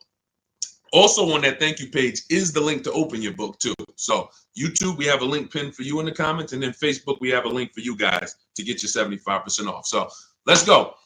I see we got a lot more questions coming in. Go ahead, Dolan, pull the next one in. These are simple things to do. Party man, good to see you. Is it better to pay money down or trade a vehicle in on a new car? Great question. Party man asks, is it better to put money down or to trade a vehicle in for a new car? Now, there's a curse word he just used. Some of you, if you've been on the stream before, you know the curse word. What's the curse word? Let me see if anybody on here, he just used the word that we don't use. And I want you, big part of unlearning is learning to is unlearning what they've taught you to do. The car business has taught you to do. There's a word we don't use. Yes, thank you, Kenyatta. Trade. I love my people who locked in. I can tell my people who locked in. They either in the book or they on the stream. We don't use the word trade. Good to see you, Mama B. Here's why we don't trade. You don't get anything. All right, let me give you an example. Let's say I want to get rid of this iPhone. Trading it, would I get more money trading it, or would I get more money listing it online to sell it? Selling it or trading it? Which would I get more money for? I want to type in the comments. And some of you who are new to the stream, you got to stay by your keyboard because we're active here. You don't accidentally save $5,000, $6,000, $10,000 on cars. You got to be locked in. So dialogue. Thank you. Sell. Thank you, Mama B. Thank you, Party Man. Thank you, Stephen. See, so that is a basic premise that you now know. Now, what they told us in the past is if we wanted to sell our cars instead of trade them, we had to sell them privately. Facebook Marketplace, we had to let people come through, strange people, they're in our cars. Hey, hey, you mind if I drive this on the highway? All of this stuff. We don't want that. Now there are big companies that cut checks on the spot. CarMax. In my book, I teach you how to do something called the equity assessment. This is one of the most important things you have to learn about separating your transactions, which is I'm not going to buy a car from the same person who buys my car because we're bidding this out. So anyway, it's called the equity assessment. There's 6 companies that we get bids from. Takes us 20 minutes. They are CarMax, Driveway, Carvana. Open your notepad so you know this. If you're trying to keep notes, this is where you want to make sure you're jotting this stuff down. These are all thousands of dollars Somebody who was going to go trade their car into the dealership and the dealership was going to give them $13,000, you're going to do the equity assessment and you're going to get $16,000. But you got to lock in. CarMax, Driveway, Kelly's Blue Book Instant Cash Offer, Carvana, and AutoNation. So Driveway, Carvana, CarMax, Kelly's Blue Book Instant Cash Offer, AutoNation, and AutoNation and Car Gurus. Thank you, Car Gurus. That's 6 offers. This is the only way you want to get offers on your car, because once you get those offers, these are bidders. These are people who they're fighting like tooth and nail to buy cars. That's how you separate your transaction, because when you trade, what you're doing is you're letting the dealer already has, let's say this is the car you're buying. This is the car you're buying. This is your trade-in. There's wiggle room in both of these. Car you're buying, it might have 5-6 grand of wiggle room. Car you're trying to sell or trade, maybe they offer you 12, but they know that they could really pay you 14, but they're going to start out at 12. So they got $2,000 over here, 14 over here. Not to mention that another buyer, their best offer might be, all right, we could only pay 14 for this car. Carvana might say we could pay 16 for it. So one dealer's best offer may not necessarily be CarMax's best offer or Carvana's best offer. This is why we separate these. We don't want people mixing our money. Then you have to fight and try to, am I getting the most for your trade? So here's what I tell you. And the down payment is a separate thing. Here's what here's what everybody needs to know about down payments. I want you to understand this. The only purpose for a down payment is to lower your monthly payment. It's not to get you a deal. What's up, EJ? Good to see you. What's up, Keith Weidman? Good to see you. It's not to get you a deal. A down payment, see, we can't, unfortunately, most people, you guys know, I'm the bad news first person. Welcome to the first time people. You're going to understand. Deshone is the person who gives us the bad news first, because if he doesn't give us the bad news, we're going to think we're doing okay, and we're just going to mosey on and keep doing what we've been doing. I have to give you the bad news of how much money you've lost by not selling your cars to companies by trading them. I have to give you the bad news of how much money you've lost by not understanding leasing. I have to give you the bad news of how much money you've lost by not getting banks to bid for your loan instead of just giving the dealer the loan. I got to give you the bad news first, but I don't leave you there. I give you the new strategy. I give you the new way to do it. So when it comes to down payments, you most likely go in and say, man, if I could get my car payment to where I want it at, I think I got a deal. Now, if somebody offers you a car for $30,000, but it's only worth $28,000, but you paid $30,000 for it, but you didn't have to do any money down, was that a deal? I'm going to let you buy this car for $30,000. You could have got it somewhere else for $28,000, but I'm going to sell it to you for $30,000, but no money down. Is that a deal? No or no? So you need to know you have a deal before you have a down payment. Watch this. I'm going to shock you even more. Down payment has nothing, the deal has nothing to do with your down payment. And secondly, whether you could afford the vehicle or not has nothing to do with if you got a deal. Let's go deeper on that.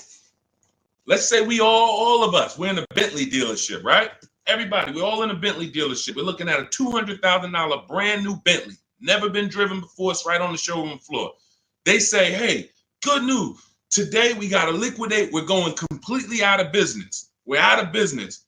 I'm going to give you this Bentley for half price, $100,000. But I need you to come up with 50 grand. Is that a deal? Is that a deal?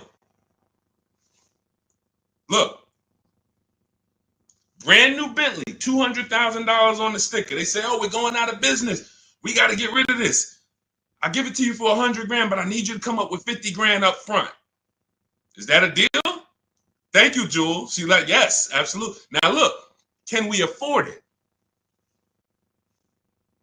No. See, and somebody said no, because you're basing that off of your affordability. That's where I'm trying to get you to understand. You're affording the car has nothing to do with if it's a deal or not. The deal is, am I getting a below market price?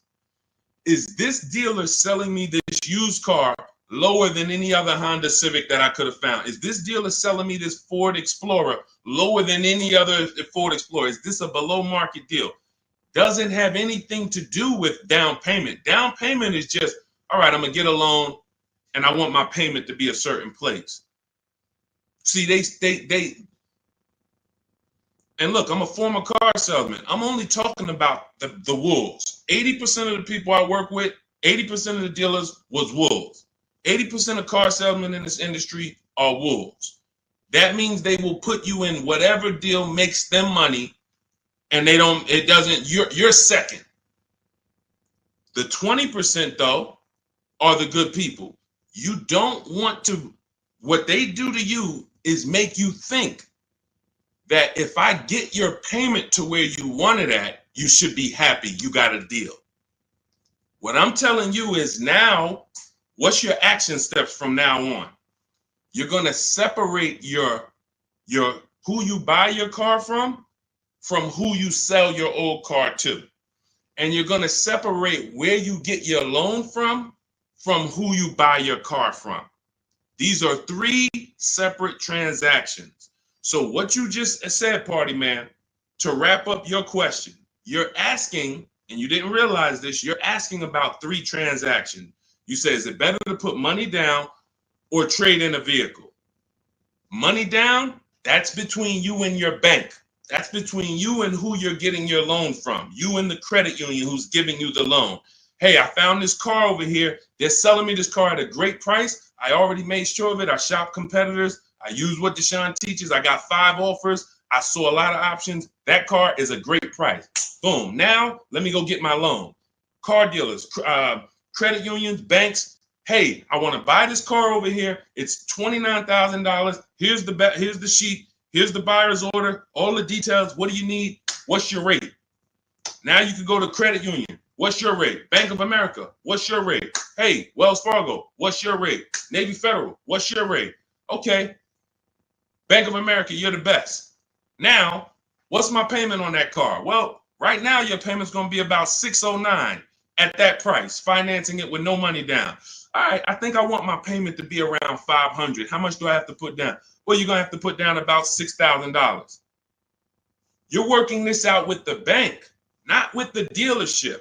If you're working out your payment with the dealership, they control your loan and the car they're selling you. Type $ if you get that. Anytime you are working out your monthly payment to purchase a new car or a used car, and the dealership is giving you your payment, you have let them they are controlling not just the car they're selling you, they're controlling your loan. We don't do that anymore. Find your car, get your loan, sell your car to CarMax, Driveway, Carvana, or one of these people. We've had hundreds of people do this. And this is how you maximize your equity. And this is how you make sure you're getting the best price. We don't mix these. Great question, David. He said, what about hard inquiries?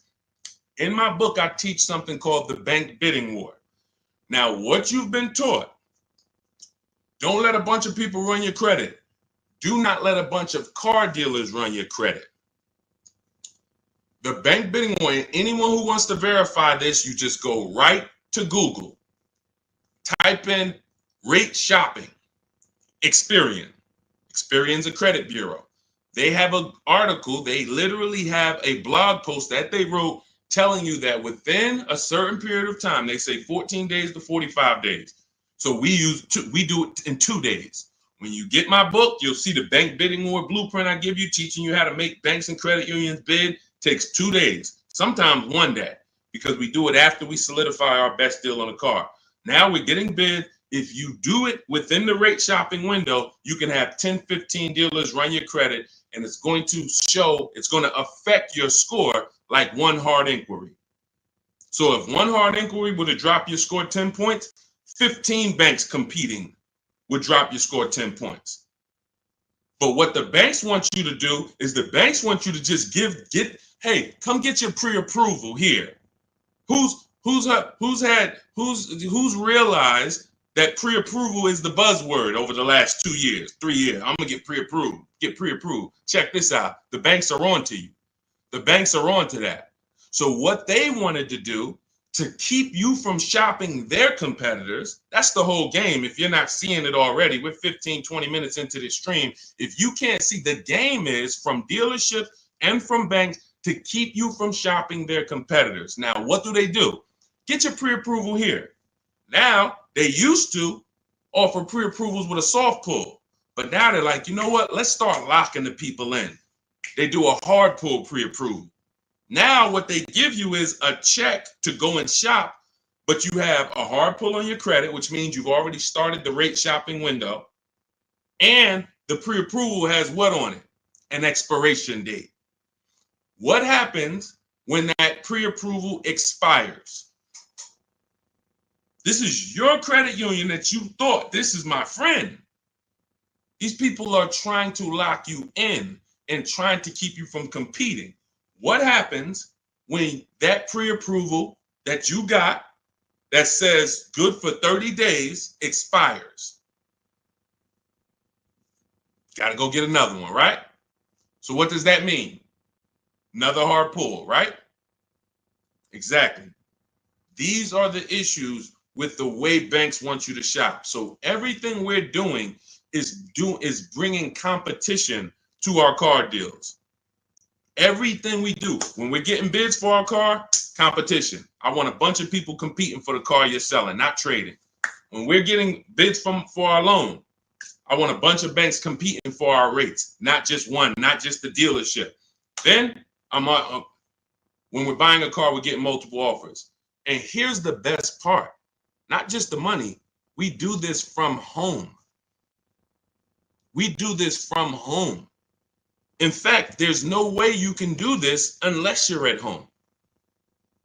You can't do what I'm talking about, going into dealerships and banks and visiting them. How long would that take?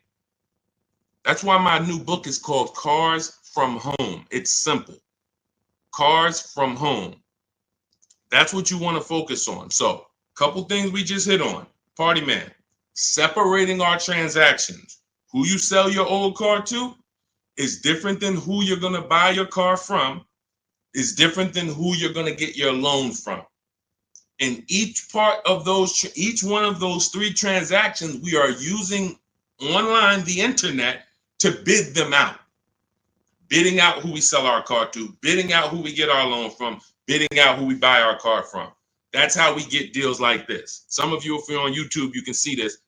Look, Adina got a Toyota Corolla. She was shopping for a Toyota Corolla. Fast forward, she ended up getting a 2024 Hyundai Elantra, $12K, $365 a month, no money down. You won't see a Hyundai Elantra commercial for a lease that says, hey, come lease a Hyundai Elantra, 12,000 miles per year, $365 a month, drive off. You won't see that.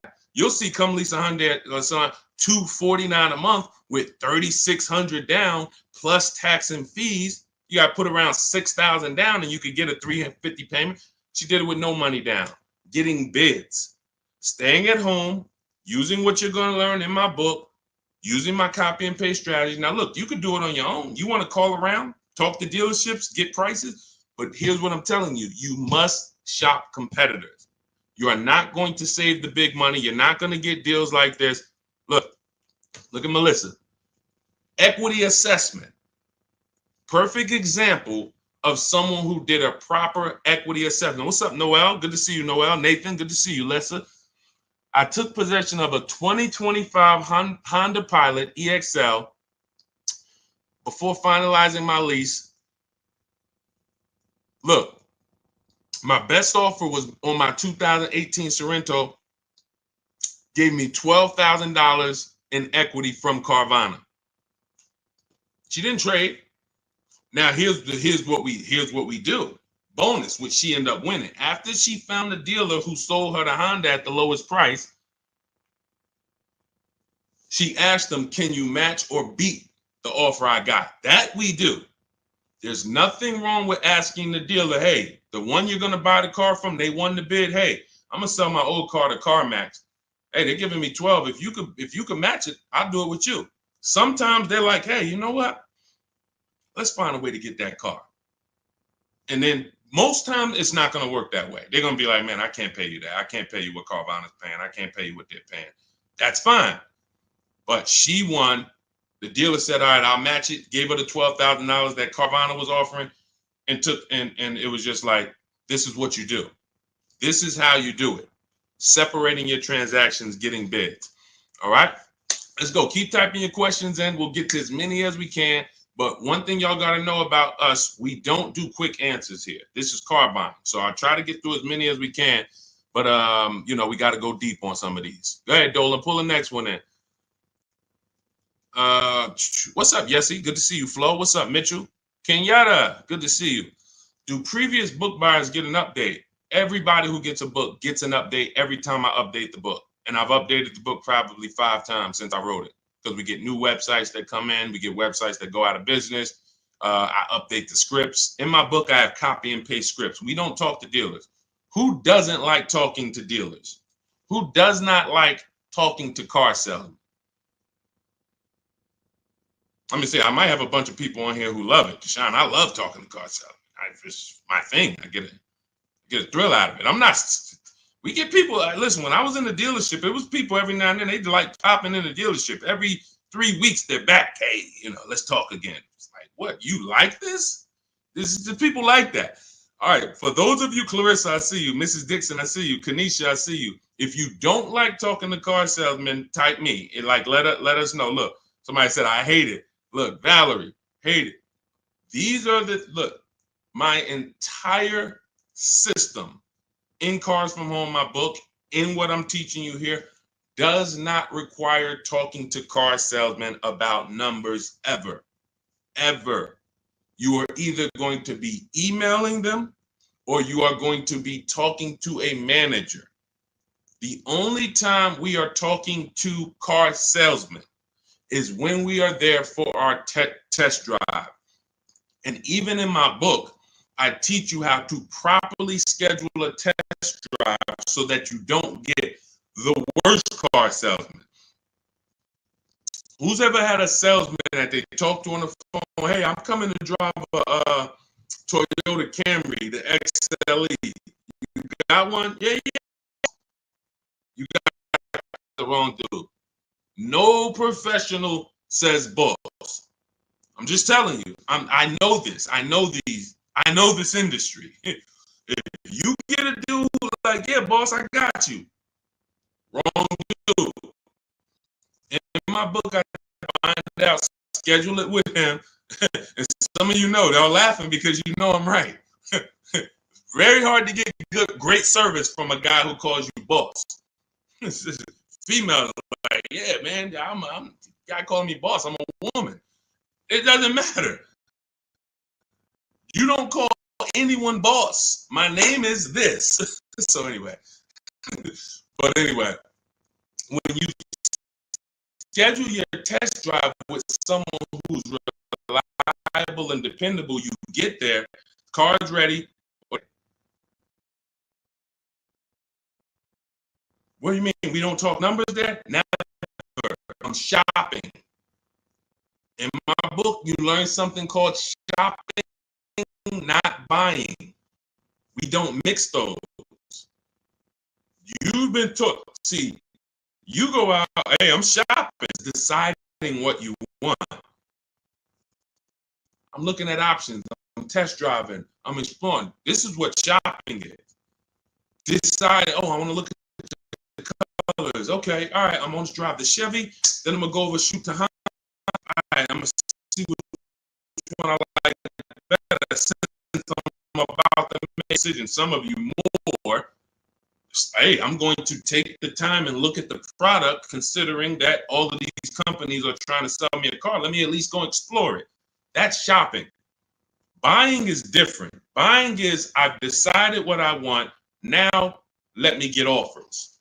Now let me get my best price. The process for us for buying is 90 minutes. Online, used cars, everything we teach you in Cars from Home, everything you're going to learn in any of my videos is about a 90-minute process.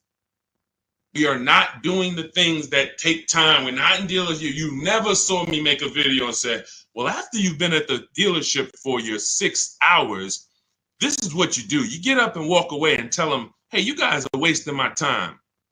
Get up and walk, and you will never hear me say that because I don't do that. All of my cars, I've had 6 leases, probably 4 cars I bought in my adult life. The last 4 of them have been from my house because that's where your leverage is. Your control, your ability to make dealers bid is all from your home. That's where the control is. The minute you step into a dealer and you start talking numbers, you could be talking to an 80% dealer. Doesn't matter how much you negotiate, they're not going below a certain price. That's why everything we teach is the Cars from Home mindset. And the way you're going to win, you got to unlearn the old way. That's why I represent this brand. First thing you got to do if you're going to win with me is you got to unlearn. You got to unlearn. Everything they taught you about car buying, leave that at the door. Trust us, and you'll get the results. Go ahead, Dolan. But yeah, everyone who gets the book gets free updates. Anything new that happens, I just update it. As soon as you open a new file, you'll see, oh, this is a new book. Oh, this website's going. Oh, this website's added. Okay, first-time viewer, welcome. Good to see you. Is leasing a car a bad idea? Pros and cons. Oh, great question. Who's interested in finally, once and for all, knowing when you should lease and when you should buy? Type me. This is a great question. He said, first-time viewer, is leasing a car a bad idea? Pros or cons? Who's heard? Okay, I see a lot of you. Who's heard leasing? First of all, everybody, because this is about to get very deep. Can y'all keep tapping the screen on TikTok? Keep running the likes up.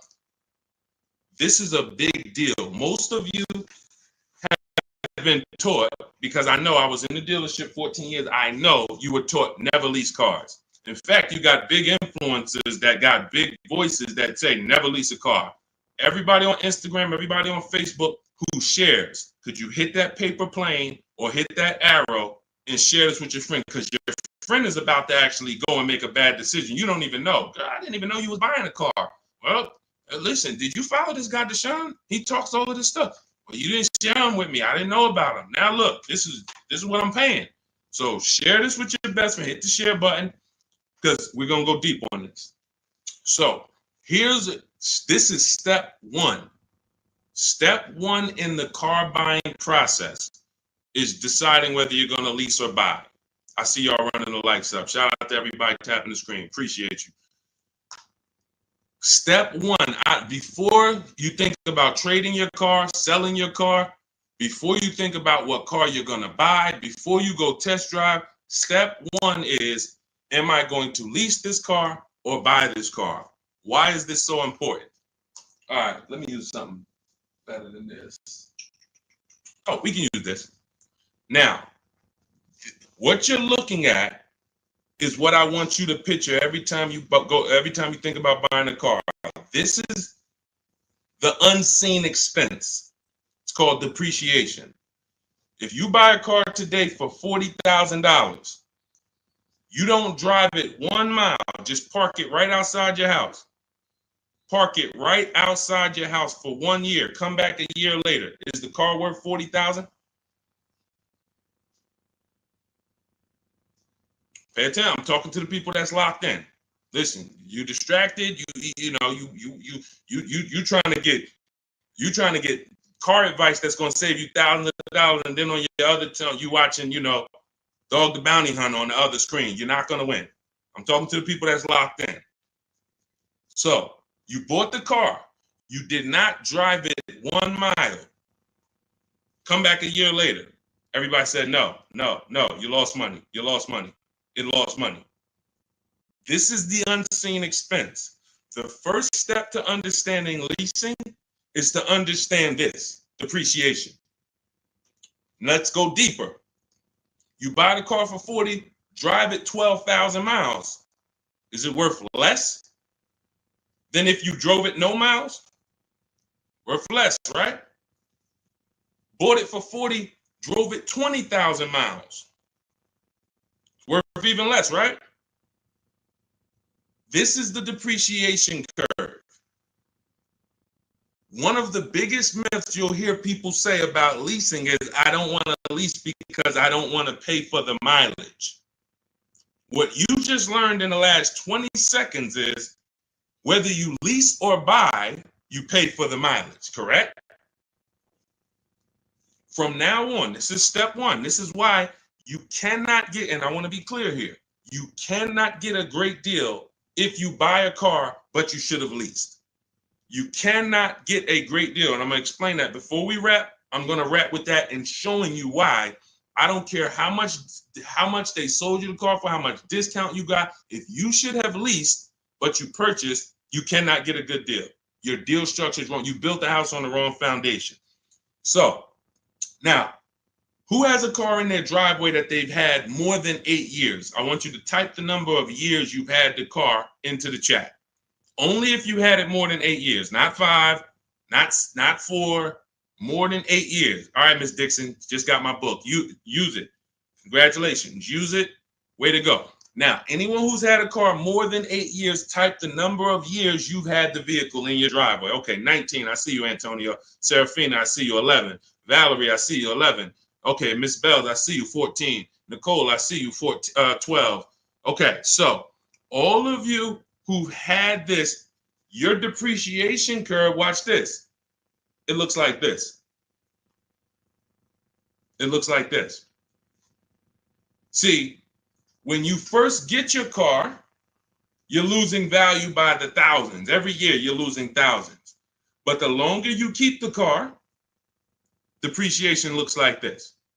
So some of you right now, you could go sell your car for $5,000, but a year later, a year from now, you can sell the car for $5,000 or $4,800. My dad's about to sell his truck. It's been worth $5,000 for the last 3 years.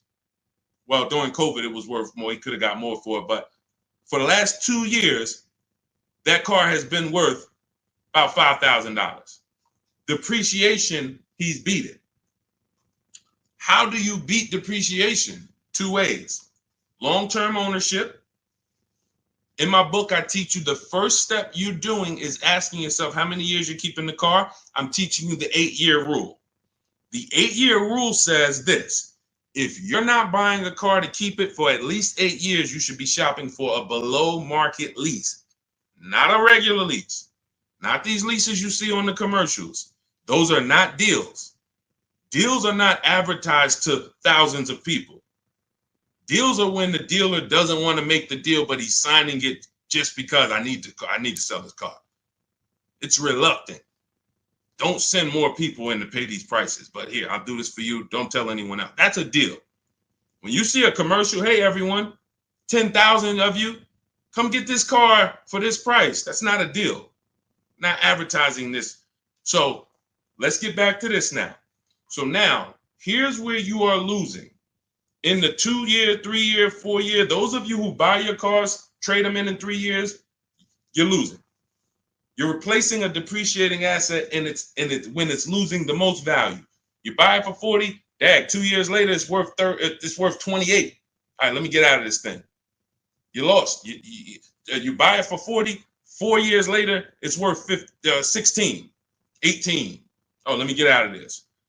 You're supposed to the whole purpose in buying is to get to what I call the reward stage. That's what you saw Jerry said. 8 years he's had the car, paid it off in 6. Now he can keep it. Beat the depreciation. The longer he keeps the car, the less he paid for it over time. Look, Michael, 16 years. You get to the point where this car is now literally not even depreciating. I lose probably $200, $300 a year in depreciation. Some of you like, Deshone, there's no way I'm keeping the car that long. You are the ones who should be shopping for below market leases. Let's make this point. I see you, Delaney, and said I had an Escalade 21 years. Look at your cost per year. Look at your cost per year. I bought a $50,000 Escalade, $60,000 Escalade at the time, however much it was, but I kept it 21 years. How much did that cost me per year? That's the purpose of buying, because you pay more to buy. So now let me show you what below market leases look like to wrap this point up, to show you that there is no comparison. If you are getting regular leases, this is not going to make sense to you. That's why you're going to use my strategies. You're going to get your book in my TikTok bio. Go there. If you went there, you only got 30 minutes to save the 75% off. You won't pay the $97 price. As soon as you visit that website, you see that timer start ticking. You got 30 minutes to get your 75% off and get your book for $24 instead of $97.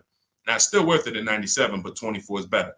So click the picture of me in my TikTok bio, my Instagram bio, click that website, and then click the link that says activate the 75% off and get your book. You'll have everything we've been talking about and stuff we didn't have time to talk about in here step by step, and how to get these below market deals. And on YouTube, we have a comment for you, and we have a link for you. And if you're on YouTube, check the comments. If you're on Facebook, check the comment for your link. So now let me show you what below market leases look like.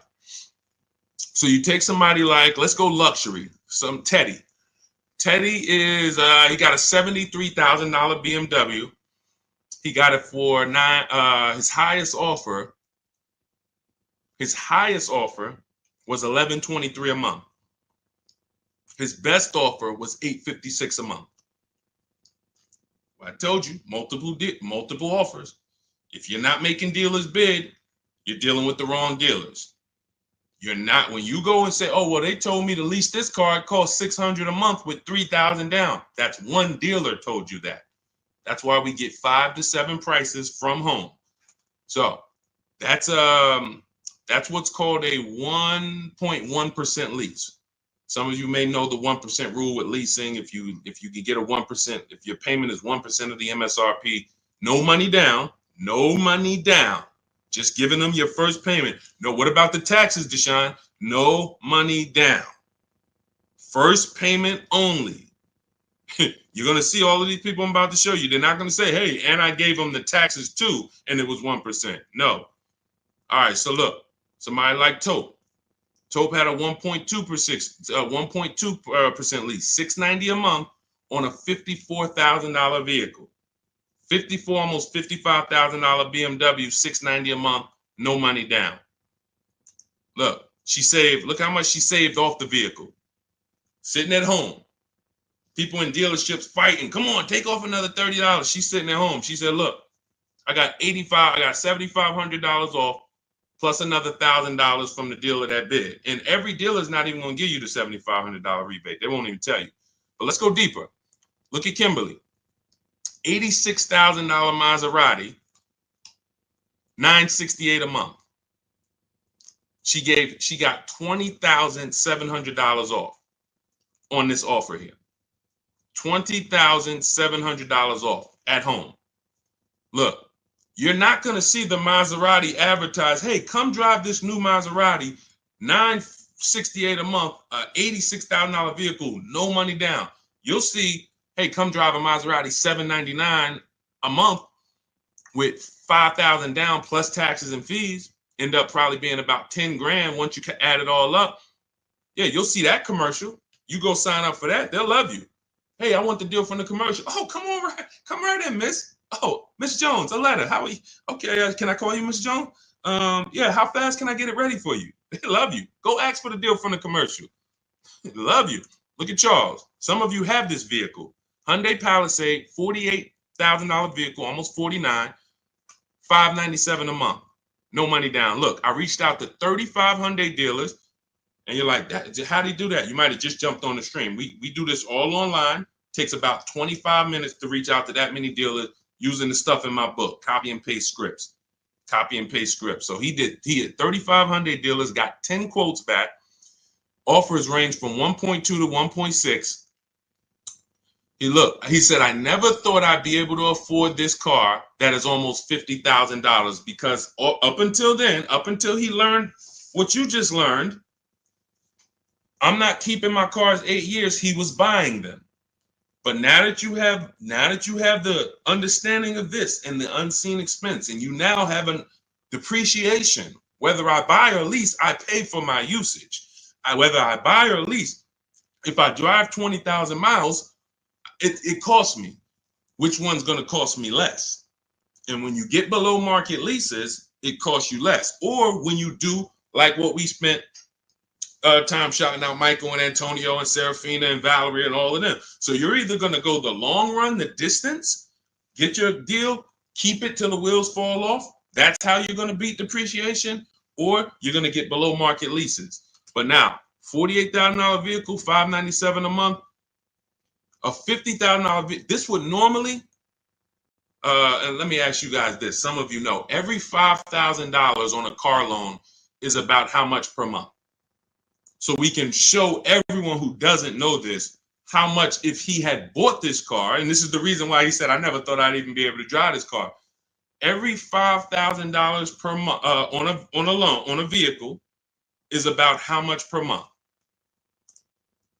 Let's see if anybody's tapped in. Every $5,000. Thank you. Yep, you got it, Zully. $100, $100. Great job, Clarissa. Shout out to the people that's tapped in. I love the people. I love when y'all show me, man. Look, Deshone, I'm tapped in, man. I don't care about anybody else, man. I'm watching my money. I gotta pay attention to this stuff. Yep. Thank you, Aletta. $100. The Bush, $100. So now this is how, when you look at a $10,000 car, you should think $200 a month. $20,000 car, $400 a month. $50,000 car, okay, that's $1,000 a month on a 5-year loan. That's what should come into your head. That doesn't mean, hey, I might be able to get 5,000 off of it. I might be able to get 8,000 off of it with my best deal. I might be able to get 10,000 off. That has nothing to do with it. I'm talking about just when you look at the car and you say, okay, around about how much is that going to cost me? 50,000. That's about $1,000 a month. 5-year loan. 6-year loan, yeah, all right, it'll be a little less, but we don't go longer than 6. And when you go in, and some of you've done this, you go in and you look at that $50,000 car and you say, man, get me the 600. Can you give me the 600 a month? Yo, okay. And next thing you know, you're in a 9-year loan and you don't know how you ended up in a 9-year loans because you went in saying, hey, get me the 600 a month, not knowing that car is $1,000 a month. So this is why we have. So going back to Charles' Palisade deal, that Palisade with no money down would have cost him $1,000 a month, 5-year loan. If he stretched it out to a 6-year loan, maybe it cost him $920. He's paying $597. What's better coming out of your bank account every month? $597 or $900? Imagine pulling up to someone, you're Charles, right? You pull up in your brand new Hyundai Palisade, they pull up right next to you in the same Palisade. Both of you did 2 no money down deals, and you look at each other and say, oh man, we got the same truck. Yeah, man, I just got mine. Oh man, how much you paying?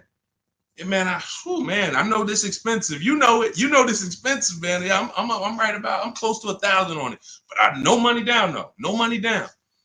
How much you paying? Oh no, I'm paying $597 for this. Oh, you had to put a lot of money down. No, I didn't put no money down. Wait, how you get that? Oh, I leased this. I drive it for 3 years. Give them it back. Go get something else. Oh, see, but see. You know, after 6 years, I'm gonna own this. And man, I gotta laugh because this is I gotta laugh to not cry about this. This is what people do. This is what I'm trying to get people to understand about leasing. All these people that told y'all don't lease, they cost y'all money. They got y'all driving these older cars or these cars that are super expensive because you just thought, man, I had to buy the whole car. You done put 10 grand down, 15 grand down. And you're like, man, all right. And here's the thing. It wouldn't be bad if you were keeping the car 8 years. Because after a while, you get to this point, you kept the car, the depreciation cools off. You're like, okay, I kept the car long enough. Let me go and sell it and let me get something else. 8 years is the minimum. But the problem is when people pay those, that dude is like, yo, I'm paying $1,000 a month to drive this Palisade. Okay, but I'm going to own it after 6 years. But then about year 4, what happens? What happens when he has it about 4 years? About 4 years. Look, the warranty done expired. Now something done went off on the thing. This is not people who are what we call keepers. These aren't people like Valerie and like the people we shouted out. These are I'm talking to you that are stuck in the middle. You know you don't keep cars 8 years, but you go in and you buy them. You take out 6-year loans like you plan on paying them off, or like you plan on doesn't matter. You are losing in depreciation because you keep the car, you buy the car here, as soon, right before the depreciation starts to cool off, you go and flip it and go do it again with a whole nother car. Pay a whole, let me ride that wave again. Okay, perfect. Oh, that was no fun. High payment. Let's go get another one. I would get people coming to the Mercedes dealer. Hey, man, Deshone, that's the new one? Oh, okay, I got 2 payments left. Then I'm going to come see you for that. I'm like, man, what are you doing? Okay, let me talk to you. Let me show you. You ever heard about leasing? Let me show you what this is going to look like if you understand what I'm about to break down for you. And they like, oh, wait. So I'm going from a $900 payment. You telling me good deal on this lease, I could be at $500? And what about all the money from my old car? What I do? Oh, man, I'm going to give you that back. You might have 10 grand equity here. You go put that in the bank. Yeah, I used to have to just put that down. What I would do is just whatever my old car was worth, I just put it down on the next car and then roll it and I just kept it moving like that. Nope, not no more. You're not going to keep your money tied up in these depreciating assets. Type dollar signs if you're getting this. You're not going to keep your money tied up in these depreciating assets. Pay attention. Banks don't do it. Banks don't do it. The last thing a bank wants is their money tied up in a depreciating asset that's losing value. So if you're going to keep it long term, tie your money up in it, but then you pay it, I drive this thing till the wheels fall off. Now I'm going to get my money's worth out of this car. But if that's not your goal, you should be shopping for below market leases, paying cents on the dollar, like Charles, like Zafrina, like all of these people who are driving brand new cars that would normally be $600, $700, $800 more, $200, $300 more than what they're paying. Look at Rosalie. Just got a 2024 Infiniti Lux, $60,000 vehicle. Look what she's paying. $592 a month. $592 a month. It's a $60,000 car. $60,000 car, $1,200 a month. Somebody walks in and says, hey, how much that costs? No money down. Man, that's about $1,200. She's paying $597 because her deal is structured right. Leasing versus buying is and look, you add the mileage, Michael. Let me give you an example of somebody, because that was a great question. That's always the next question. Oh, what about the mileage? The worst thing to do is to add, and look, all of this is inside my new digital book. There's a reason it's 5-star rated. Google it. Cars from Home. 7 steps to saving time, money, and avoiding dealerships. Look at all the 5-star ratings. Read the reviews. There's a reason that book's 5 stars, because it's step-by-step on getting below market leases, buying, used cars, everything we've been talking about. If you're like Deshone, I don't want to remember all of this. Get the blueprint. You get there, go to my TikTok bio, get your 75% off. Go to my Instagram bio, click the link, get your 75% off the book. You got the blueprint forever to use every single car deal. You're on Facebook, click the link below, get your book for 75% off. YouTube, get the book for 75% off. Here's an example of how we choose our mileage wisely. This is in step 3. It's deal structure. Look, Jen she leases a $40,000 Honda CR-V hybrid. It would be $800 a month to buy, no money down. She gets her best offer is $512. She gets all the bids from home, $512 a month. Now she says, okay, that's for 12,000 miles per year. I want to go up to 18.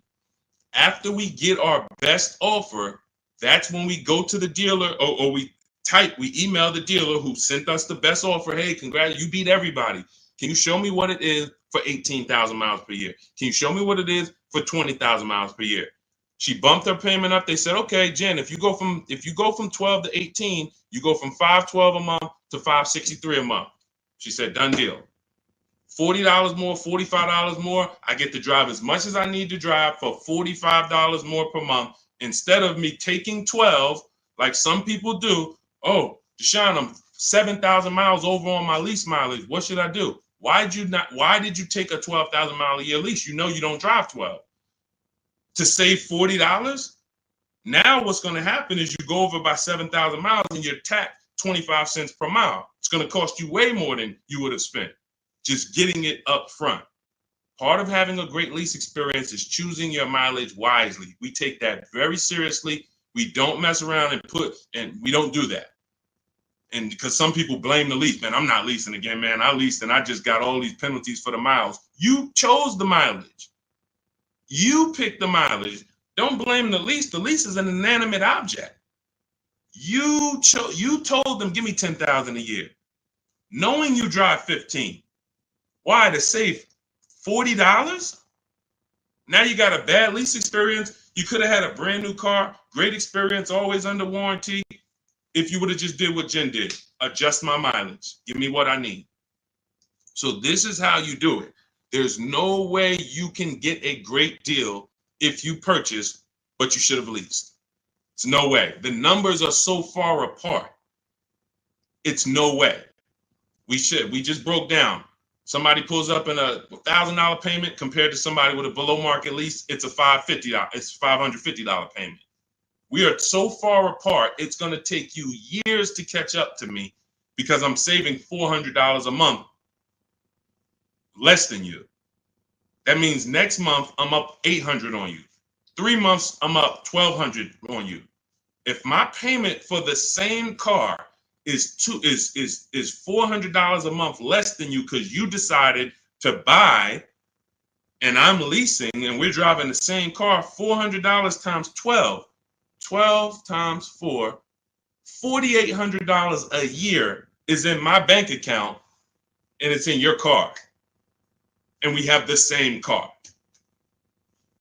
Deal structure. So we already hit on, if you just jumped on, we are very big on helping you get to where you need to be. You're either going to be a long-term person. We shouted out all the long-term people. Thank you to everyone who participated. Y'all helped us prove the point. And you can mix it up. One car you might buy, hey, my wife loves keeping cars. We're going to buy her car, keep it for 9, 10, 12 years. But hey, my husband, he doesn't really keep cars more than 6 years. We're going to lease his. You can mix it up. But you need to know when to pull these things out your tool belt. It's beautiful. And we don't buy leases at the end. Muzz, we don't buy leases at the end because all you're doing when you're buying a lease is buying a used car. That's it. So when you're buying your lease, you're buying a used car. You're making a decision. I'm going to buy a used car. The only difference is it's my car. That's it. There's no difference. You can overspend for your lease. There's tons of people who buy their own leases. They never even check the market to see that the price they're buying that lease for is not worth it. The $19,000 they're buying that lease for, the $24,000, whatever, they didn't even do a market analysis to see, wait, this is not even a good price to buy this car at. But what you're doing when you're buying your lease is saying, I'm going to buy a used car. Instead of leasing and driving new cars, I'm going to buy a used car. And if you're going to keep it another 8 years, God bless you. Do it. If you're not keeping it another 8 years, you are throwing money out the window because you're going to lose on depreciation. And let me end with this is big. The only people I know that will come into the Mercedes dealer and I look at them and they'd be like, okay, I want to switch this car out. And I look at it and I can see it's not too old. Say, all right, what year is that? Okay, so it's about 5 years old. Yeah, okay. How long have you had it? So I had it since it was new. Now, if somebody said to you, everybody, I want you to answer this. If you saw somebody come in and they had a car, was about 5 years old, and they said they've had it since it was brand new, would you think that car is almost paid off or paid off? Somebody comes in, you see they got a 5-year-old car. You ask them how long they had it. They say since it was new. Okay, you've had it 5 years. Shouldn't that car either be paid off or almost paid off? Thank you, Antonio. Yep, thank you. Now check this out. These are the only people this happens to. So I could already tell when a person will walk into the dealership, they don't understand leasing because you're already in here replacing a car that you've only had for 5 years. I'm going to show you how, had you leased that car, you'd have thousands more in your bank account right now. And that's what I'm going to transition. That's what Melissa did. When you saw her say, hey, I leased and then I sold my Kia Sportage, she learned the 8-year rule. Step 1 in my book. I don't keep cars 8 years. I'm going to lease. She sold her old car, did the equity assessment, made $12,000, put it in her bank account, leased her new car, no money out of pocket. This is the same thing I'm about to tell this person. But I need to find out how much they owe on that car. Again, we all agreed the car should almost be paid off or paid off. So once we get to the nitty gritty and we're talking numbers, I'm like, okay, so you know how much you owe on this? First bad sign. Nah, I haven't checked. Okay, that's a problem. But it also could be a good problem. It could be, hey, I haven't checked. I've just been paying it, man. I might owe like another $5,000. Okay, no problem. We'll call the bank. We'll see. I have the used car manager look at the car.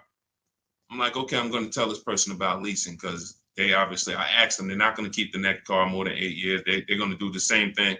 Perfect. We ought to plan, make the customer happy. They're going to love it. They're going to love the low payment. They're going to get the car they want, hundreds less than they thought. This is going to be great. Big check coming back to them. Beautiful. Used car manager says, all right, that car is probably worth about 18. Perfect. I go back to the customer. He doesn't know what he are. Calls the bank. Hey, yeah, I'm calling for Mr. Johnson here. I need the payoff on his 2019 whatever. Okay, yes, the payoff is $19,100. $19,000? What do you mean? I said, look, Mr. Johnson, they're saying you owe $19,000 still on this. Oh yeah, I said, I told you I hadn't checked. Hold on. Didn't you tell me you bought this? You bought this new? You had it since it was new? You've had it 5 years? Yeah. Oh, but you know what? I had leased it for 3 years and then I bought it at the end of the lease.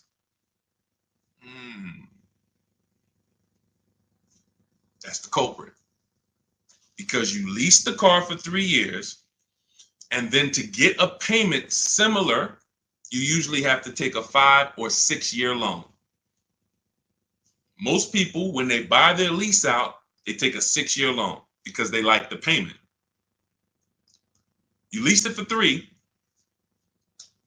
bought it for 6. What's 6 plus 3, y'all? This is why, Muzz, I want you to remember this story for the rest of your life. When somebody says to you, or when you think about buying your lease out, remember this story. 9 years. Nobody who's smart, nobody on here. We might have some young adults on here. We might have some seniors on here. Nobody is signing up for a 9-year loan on a car. Not knowing it. No one. Every time you lease and then buy it out, that's what most people are doing. 9 years of payments on the same car. So you literally could have the car for 5 years. We call the bank to see how much you owe. You still have 4 years of payments left on the same exact car. That's why it's one of the worst things to do. And you're not even happy about it because it's like, oh man, I've had this car for a while, man. That's why buying your lease out, hey man, I was just trying to ride the market out. I wasn't ready to shop, so I just bought the lease out. Bad idea. Bad idea. It's just a bad idea. You could stroke a check for it? Possibly. But I would always shop for a new lease because, again, like I started the story with, when you buy your lease, you're going from a lease, driving new cars. If you're getting below market deals, like you're going to learn in my book, you're driving it for cents on the dollar, and then you're switching to a used car purchase. These are two totally different mindsets. Yep, you lease new cars, Marty. Two totally different mindsets. Buying a used car, you should be somebody like the people we shouted out earlier, the keepers. 8 years, 10 years, 12 years. You should be perfectly fine with maintaining a car. If something breaks on it, I'm going to put money into it. I want to keep this thing. That's buying a used car. Buying a lease is like, hey, I don't want to do none of that. That's buying that. I mean, leasing, I don't want to do any of that. I want to drive new cars, always under warranty. The key is learning how to get below market leases. You can't walk into a dealership and just get a lease. We talked about that earlier. So that is the deal. Leasing is for people who do not keep their cars more than 8 years. Buying is for people who keep their cars more than 8 years. It's no in between. The people in between, you lose everything. You buy your cars, take out 6-year loans, trade them in. Losing. Never forget this again. Buy your cars, 5 years, trade them in. You're on a roller coaster to hell. Depreciation, killing you. You're never happy with what your car is worth. Man, I put all this money in, that's all y'all giving me? Depreciation. You buy your leases out. You're stuck in the middle. So get to one side or the other. And you must do this first, because as I said, if you buy, but you should have leased, you lost. That's why in step 1 of my book, there's 7 steps. Step 7 is delivery. So some of you who have my book, you should not be at step 7, and I'm about to congratulate you, and you have not done the steps to get to delivery. That book is meant to walk you from home to your delivery of your below market deal. Step 1 is the most important question. How many years are you keeping the next car? What we're saying, AKA, how are we going to beat depreciation? If you said, Deshone, 10 years. All right, we're going to beat depreciation with long-term ownership. Deshone, 3 years. All right, we're going to beat depreciation with a short-term, with a below market lease. The depreciation question is the first question because we're buying a depreciating asset. It's nothing more important than that. Deal on the right foundation. Some of you who are about to start leasing was like, Deshone, man, I was taught for years, never lease. 20, 30 years, never lease. You're going to make some of your best deals and be your most happy because you should have been leasing 15 years ago, but you listened to bad advice that they never broke down numbers. They never talked about depreciation. They never showed you anything. And they just said, never lease. It's like renting. And you believed it. So it's partially your fault. You believed it. You didn't verify. But there was no one to break down the numbers. I love math, and I've done thousands of transactions. I love breaking down the numbers to show you. All of you who are on here can see. You saw all of those below market lease deals.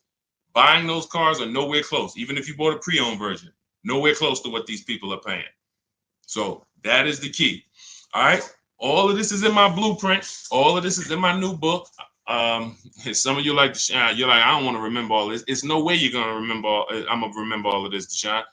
Everything is in my new book, step by step. It's a digital book. You can get your copy for 75% off. It's part of our welcome offer. In my TikTok bio, click that picture of me. You'll see a website, and you click the button that says get your book for 75% off. If you're on Instagram, click the picture of me, click the website, and then get your book for 75% off. If you're on YouTube, look in the comments. I have a 75% off link for you there. If you're on Facebook, look in the comments. I have a 75% off link for you. That link is only good for 30 minutes. So if you went there 45 minutes ago when we started, an hour ago when we started the stream, you missed it. So $97. And if I'm you, even if I missed it, I'm getting the book, because we only went over probably 40%, 30% of what we're talking about in there. Squeaky Clean, good to see you. Guy purchased the book. Listen, use it. Congratulations. Send me your stories. Send me your emails. I want you guys DMing me. I want you DMing me, Deshone. Check this deal out. I want you seeing, look, if those of you on Instagram and YouTube, you can see this. I want you sending me not just your cars, your numbers. Look, everybody who taps in, look, American Senior Benefits. I wanted to share my experience. Purchased my car 2 days after using the system. Now, those of you who want to shop with me, I do shop with people all around the country. It's an advanced thing. That's in my bio too. So I don't care how you get it. Some of you are like, Deshone, give me the blueprint. I can follow it. Everything's in there step by step. Some of you like, hey, Deshone, can we do this together? Perfect. You'll see both buttons in my bio. Doesn't matter how you want it. But he says, look, the first day I sent out the template, I received about 7 offers. Day 2, I emailed for my numbers, took the best offer, put them into the calculator. I have a calculator I invented that you get access to in the book. All of you get access to all. I probably have 5 calculators in the book that I've invented. You'll never find them anywhere else. Can't Google them. These are calculators that I literally wrote the code for that we use. One of them is the counter offer calculator. And he said, look, I sent the email counter. The dealer MSRP was $36,365 on the 2025 Kia Sportage X line. Oh man, I gotta go back and get his numbers. I didn't open it up on his Facebook post. I was supposed to hit see more, and I didn't hit it up. All right, so I gotta go. But you could tell he was excited to tell a story, and it's like, dang, I gotta go back and pull him in. But this is what I want. I want you guys emailing me the numbers. Proud of your numbers. Deshone, look at this. Last thing people want to talk to me about is their numbers. They'll post all day long. Oh, your girl upgraded. I had to treat myself. You know, your boy Fresh had to step out with the 2025. You never hear him talk about numbers. You'll never hear us. You'll never say, oh, y'all won't believe the price I got for this. You'll never hear that because they're ashamed of it. They're embarrassed by it. If they ran into me and I said, hey, yo, you got your contract on you? You got your purchase order? Oh, yeah, let me look at this. They'd be like, man, they'd be over there sweating like, all right, Deshone, don't tell. I know I did bad. I've had people say that to me.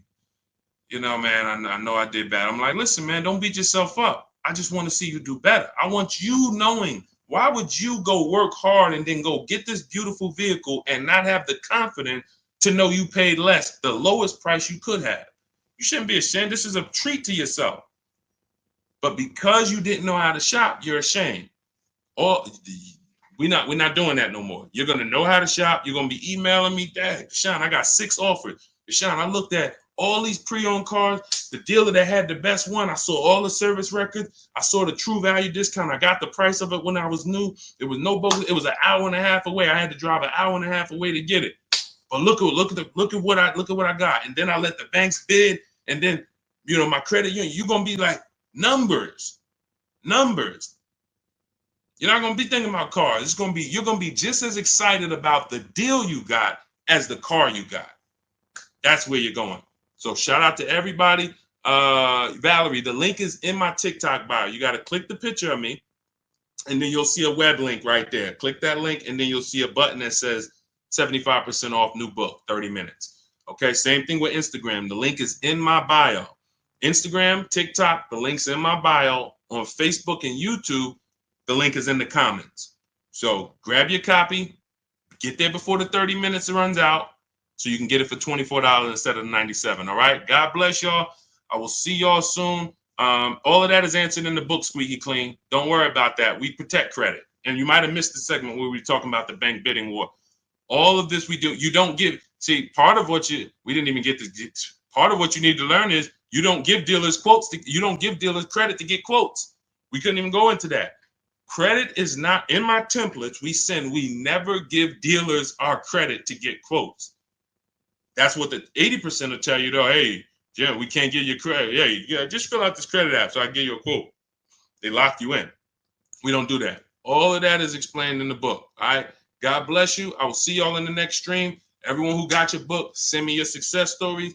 Go out and be empowered. Go out and win in this world, and make sure you send me your results. All right. God bless you.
Welcome to Car Shopping Questions and Answers Live. I am your host, Deshone, the Auto Advisor. We are live on 4 platforms now, and we're going to do some fast car shopping Q&A over the next 60 minutes. I want to make sure you know what you need to know to go out here and pay less for leases, purchases, new cars, used cars than everyone else is paying. There's only 3 prices you can pay with every car. Every car has 3 prices. Remember this: market value, above market value, below market value.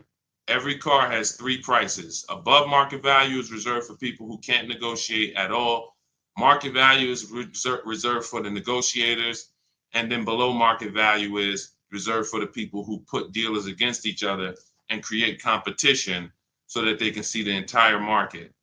Below market deals do not come from negotiators. You cannot get a below market deal negotiating. So, and you can't know you got a below market deal negotiating. You must get dealers against each other.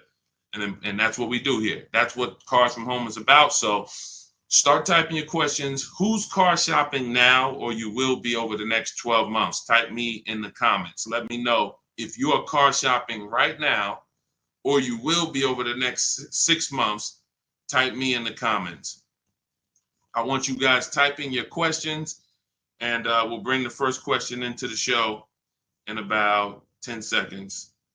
All right. Shout out to the people who are, if you're car shopping now, let me know. All right, Dolan, I see we got our first couple questions. Let's get the show on the road. You guys can keep typing, and then we'll, as we get more questions, we'll keep it going. What do you think of drive time? Do you think it's a good option? Well, drive time, any website that does not put dealers against each other is not a good website. Most people are going to try to sell you on variety, and variety makes you think you're getting a better price. Give you an example. Carvana says we have 50,000 cars for you to choose from. That's variety. It's no different than if you walk into the Lay's potato chip factory and you're looking at 100 different flavors you never saw before. They're all Lay's, and you're like, wow, y'all got sour cream and onion, but y'all got baked potato, all of this stuff. It's variety. But if they said to you every single bag is $7.99, you don't have any competition. So you can't compare anything. You can't even compare them to what they would sell it for in the store, because you're in the factory where all of the variety is.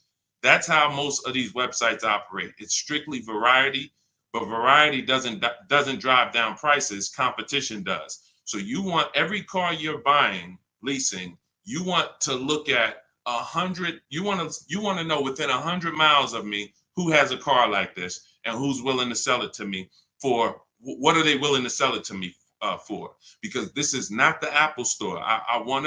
My biggest thing I want to get across to you guys concerning this pricing is cars are not like the Apple store. You go into the Apple store in California, the iPhone 15 or 18 or whatever they come out with is going to be the same price as the Apple store in Florida, same price in New Jersey. It's not like that in car dealerships. Every dealer is selling their vehicles for a different price. Every dealer's best price is different. So if you're going to find the below market best prices, you need to be on websites and you need to be using tools that allow you to get multiple offers from multiple different dealers. And there's no websites that do that, so to speak, but our system in Cars from Home is what we use to do it. We're going to get multiple offers, look at all the used cars within 100 miles, screen them down, see which one is the below market lease, the below market deal. And we're going to do the same thing for purchases. We're going to reach out to 25 dealers online. Using my email scripts, we get 5 quotes. So then we pick the best one. Now, you can feel free to do that manually. If you want to actually manually try to call dealers and get multiple quotes, you can. But I recommend you don't talk to dealers. And that's why I created a system where you just email them. But even if you called around, if you're looking for a Honda Pilot and you got 5 different managers to give you 5 different offers, you're going to see they're going to be totally different.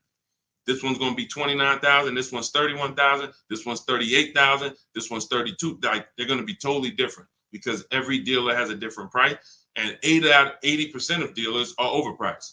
So you're going to be shocked at how overpriced some of these dealers are once you start to get multiple offers. But yeah, when it comes to websites, Christian, if they're not putting dealers against each other for us, if they're not allowing us to see where dealers rank against each other, it's trash. Even on used car marketplaces. Used car marketplaces need to be telling you what discount you're getting from the original price, which they're never going to do. They're used cars. If you've bought a used car in your life, I want you to type the letter U in the comments. If you've ever bought a used car, I'm going to tell you something right now that is that you're going to be like, wow, you're right. That's common sense. But no, none of us have ever done it. No one's ever done it. That's why I added it to my system. When you look at used cars on the marketplace, on the website, cars.com, Auto Trader, you're looking at them using algorithms to tell you if this is a good deal or a bad deal. They're looking at what all the cars are listed at, and they're saying this one's listed higher, this one's listed lower, this is a good deal, this is a fair price. That's trash, because what they should be telling you is what is the discount you're getting from the original price of that car. The original price of that car. That's all that matters. If that car was originally 50,000 and now they're asking 25,000, that's a 50% discount from the new price. That's all. Listen, during the pandemic, we had people going out and you might have done it and literally buying used cars for the same price as new cars and not really asking questions. And they didn't even really bother to see that the same price they're paying for the 3-year-old used car is the same price it was new. There's no discount. And that's what I call the true value discount. So they're never going to see that. What you would see if they did this is how it would look. This vehicle has a 1% discount from the new car price. This car has a 6% discount from the new car price. And you're going to be like, why the heck would I buy that? It's really no discount. You charge me the same price as what it was new. That's all that matters. But they're never going to do that because then they have a bunch of people paying them to sell cars for them through their website, and the cars wouldn't be selling because people be like, yo, I'm not buying that. There's no value there. So that's what we need to know when we're getting a used car. That's the last step when we're narrowing down our used cars. We pull the original MSRP, we get the original price, and then we compare that. I have a calculator in my book that does it. You put the original MSRP in, you put the asking price in, and then it tells you this vehicle has a 42% true value discount, a 38% true value discount. And that's what you compare when you're shopping prices for used cars. Okay, everything that I'm talking about, if you're like, Deshone, I want the whole blueprint, I'm not going to remember this, you can go and get my new digital book. It's called Cars from Home, 7 Steps to Saving Time, Money, and Avoiding Dealerships. You'll know our system for screening down used cars. You'll know how to get the original MSRP. You'll have the true value calculator, and you can get your copy for 75% off as part of our welcome offer in my TikTok bio for 30 minutes. My Instagram bio, 30 minutes only, or YouTube comments or the Facebook comments. And you won't pay $97. You'll pay $24 if you get there before the 30 minutes is up. So go grab your copy. Come on back to the show. Catherine Marie, I have a 2022 Chevy Blazer, 40,000 miles. I want to trade in for a 2024 Kia Sportage. My credit is 530. Is it smart right now? I've never been late on payments. Smart is relative.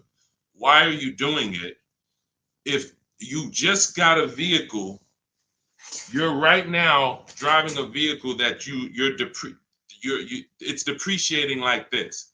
Whenever we get into so she used a curse word too. A lot of you know, if some of you may know if you've been on a stream with me before, what's the word she used that we don't use here? Some of you may know. I'm not, Catherine, you're new to the stream, so you don't know, but you're about to find out that there's a word. Let me see if anybody gets it. I'll tell you in 3 seconds. Okay. Trade. All right, trade. Why don't we use the word trade? Because you don't get anything, you don't get the value, the maximum value for anything trading it. So if I wanted to get rid of this phone, it's an iPhone 14, would I make the most money trading it, or would I make the most money selling it online on the open market? Would I get the most money trade or sell? Type into the comments. Y'all know, listen, I need you to lock in. Let's go. You know, the people who win with us are the people who are locked in. The whole world wants to distract you and have you focused on all of these things. None of this stuff is going to keep money in your bank account and make sure you're keeping thousands of dollars. You're paying thousands of dollars less. So lock in, focus, exactly. Trade. No, not WW. No, not trading. Yes, body, sell. Yes, open market. Exactly, Sheba. You're going to make the most money selling something on the open market, not trading it. So when in the past we used to have to, sell our cars on Facebook. We don't have to do that now. There's big companies that make us cash offers for our cars that literally write us a check the same day. CarMax, Driveway, Kelly's Blue Book, instant cash offer, Carvana, AutoNation, and Car Gurus. That's 6 offers. CarMax, Carvana, Driveway, Kelly's Blue Book, instant cash offer, AutoNation, Car Gurus. 6 cash offers that we get in 20 minutes. This is in step 2 of my shopping process. This is called the equity assessment. Before you can go into your next car, you want to see what is the maximum value I can get for my current car or my current lease. Can I sell my current lease and make $3,000, $5,000?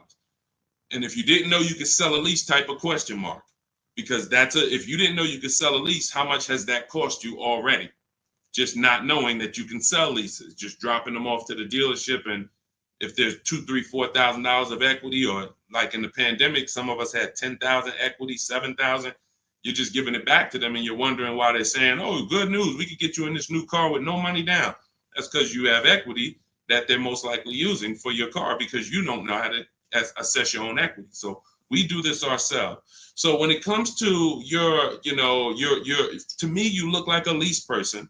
You have a 2 to 3 year old vehicle right now that you're already replacing, and you should not be swapping cars. You're going to have a ton of negative equity, because unless you're putting big down payments down, every time you trade these cars in, Catherine, you're just moving all of the baggage from the old car over to the new car.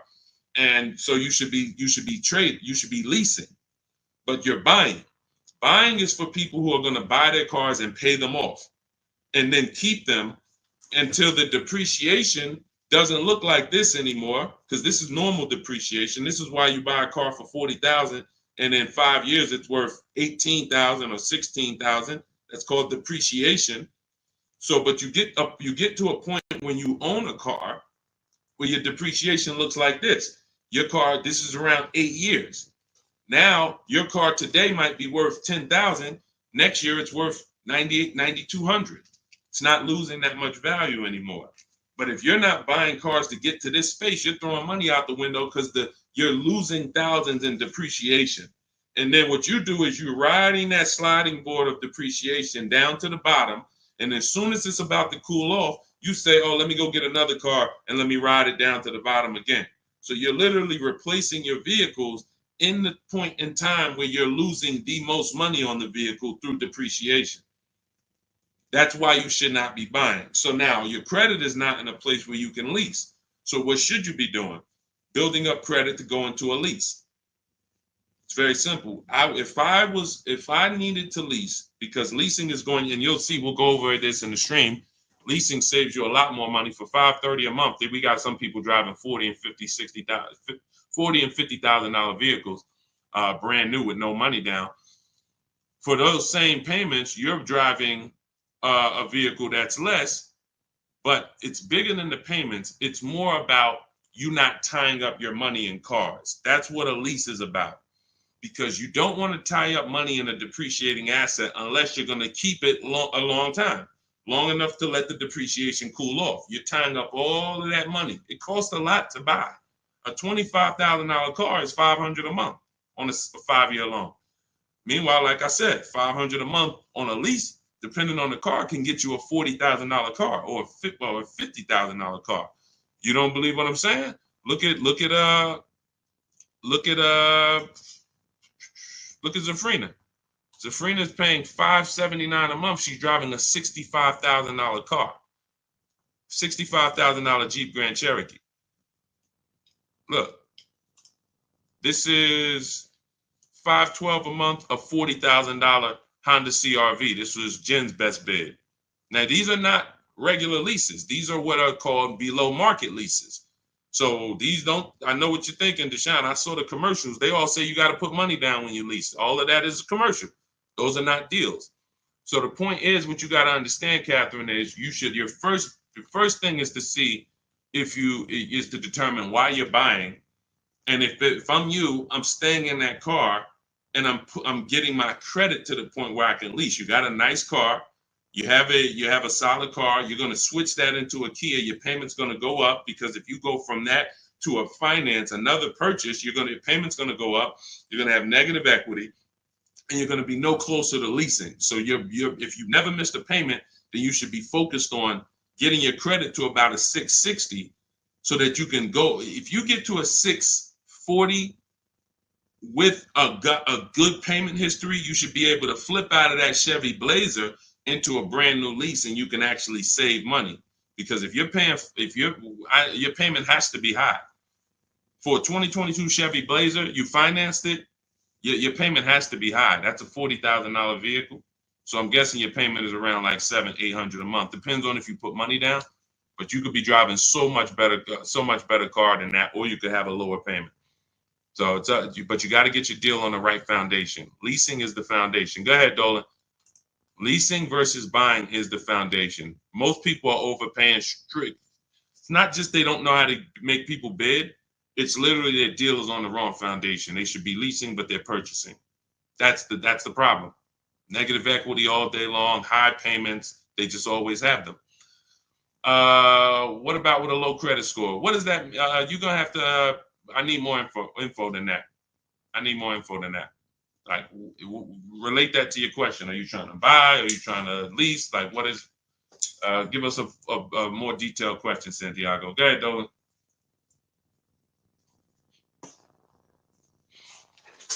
I'm car shopping right now for a new vehicle. I need a car ASAP. I'm looking to finance. Okay, so first thing to determine is, do you have a current car? If do you have a current car, then you've already decided you're going to purchase. You're not leasing. So therefore, now we move to step two. My process is 7 steps. Step 2 is equity assessment. Do you have a vehicle you need to sell? Okay. Now we're going to budget for. Are we going to budget for a new car or a pre-owned car? Can you afford both?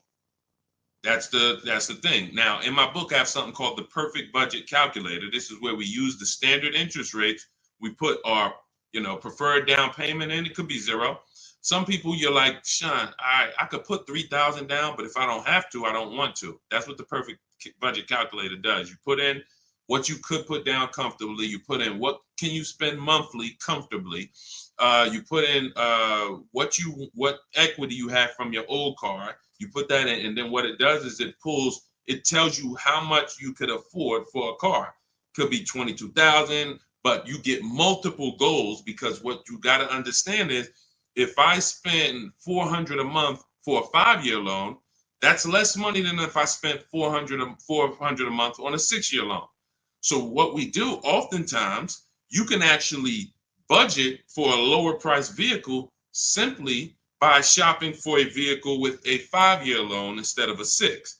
So yes, my budget might be $400 a month, but for how long?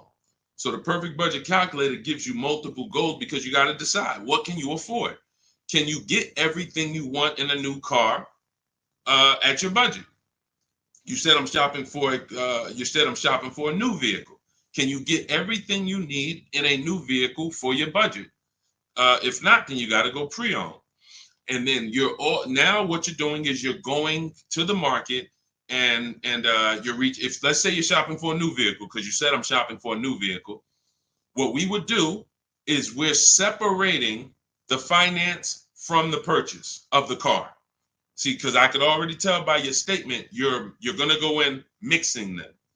And what I need you to get is, you're giving dealers, anytime you buy a car from a dealer and you give them a loan, you get your loan from them, you've actually given them 2 transactions. You've given them 2 transactions. Buying a car from a dealership is one transaction. Getting a loan from a dealership is another different transaction. And you're never going to get the best deal doing that, because you're not bidding out the loan.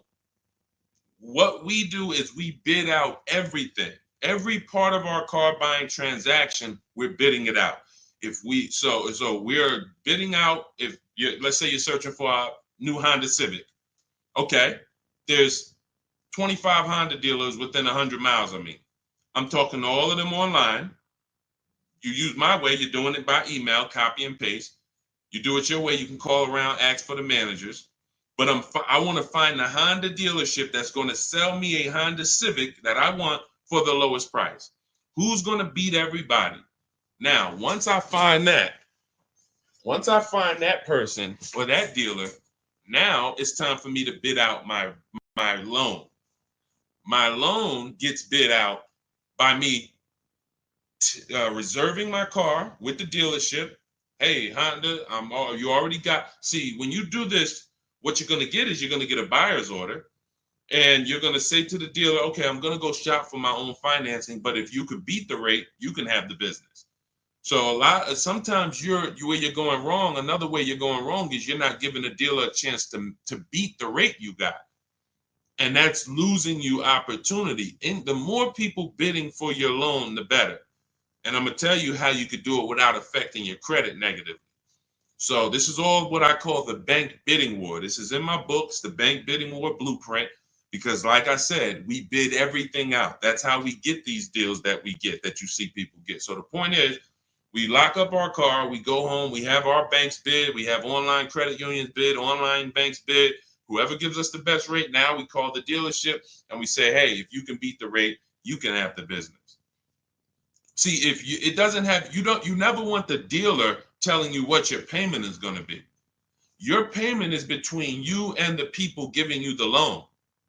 But because you mix those transactions, you don't realize you're giving the dealer maybe $5,000, $7,000 of negotiating room in the car you want to buy. And then you're giving them another $3,000 of negotiating room in the loan. So they have all of this money to move around. And then, God forbid, you trade in your car. Now they got another $3,000 of wiggle room in that. You're giving them all three transactions. And that's why you're wondering, oh, I hope I could get a good deal. You can't. You have to separate these transactions and do them at home so that you can bid them out. So that's what you would do. If that's a process I call the 25 to 5. And as you can see, you don't need a lot of time to work our system. Ansley, I want to say, where's Ansley's deal? I think he got his car, he got his below market deal in like, look, he said right here, he said, I started the process Saturday. I accepted a deal Monday. Got the car delivered Thursday. So for those of you, if you're like, man, Deshone, I need a car in 3 days. Ansley started the process using our process Saturday, accepted a deal on Monday. This does not take, this is a 90-minute to 3-hour process to get below market deals. This isn't days. I would never spend more than, I haven't spent more than 90 minutes to get any deal. My Infinity truck, all my leases I had, I never spent more than 90 minutes to get any of these deals. But you can see here, he got a 2024 Infinity QX60 Lux. MSRP was $58,000. Huge discount, multiple offers. He got a 1% lease. That's a $554 a month payment. It's a $58,000 vehicle. It's people paying $554 on $35,000 vehicles, leasing them. You got to understand, bidding is how we do it. Bidding is how we do it. So it doesn't matter if you need a car ASAP, you want the blueprint. Get your copy of Cars from Home, 7 Steps to Saving Time, Money, and Avoiding Dealerships. Now you can do this manually too.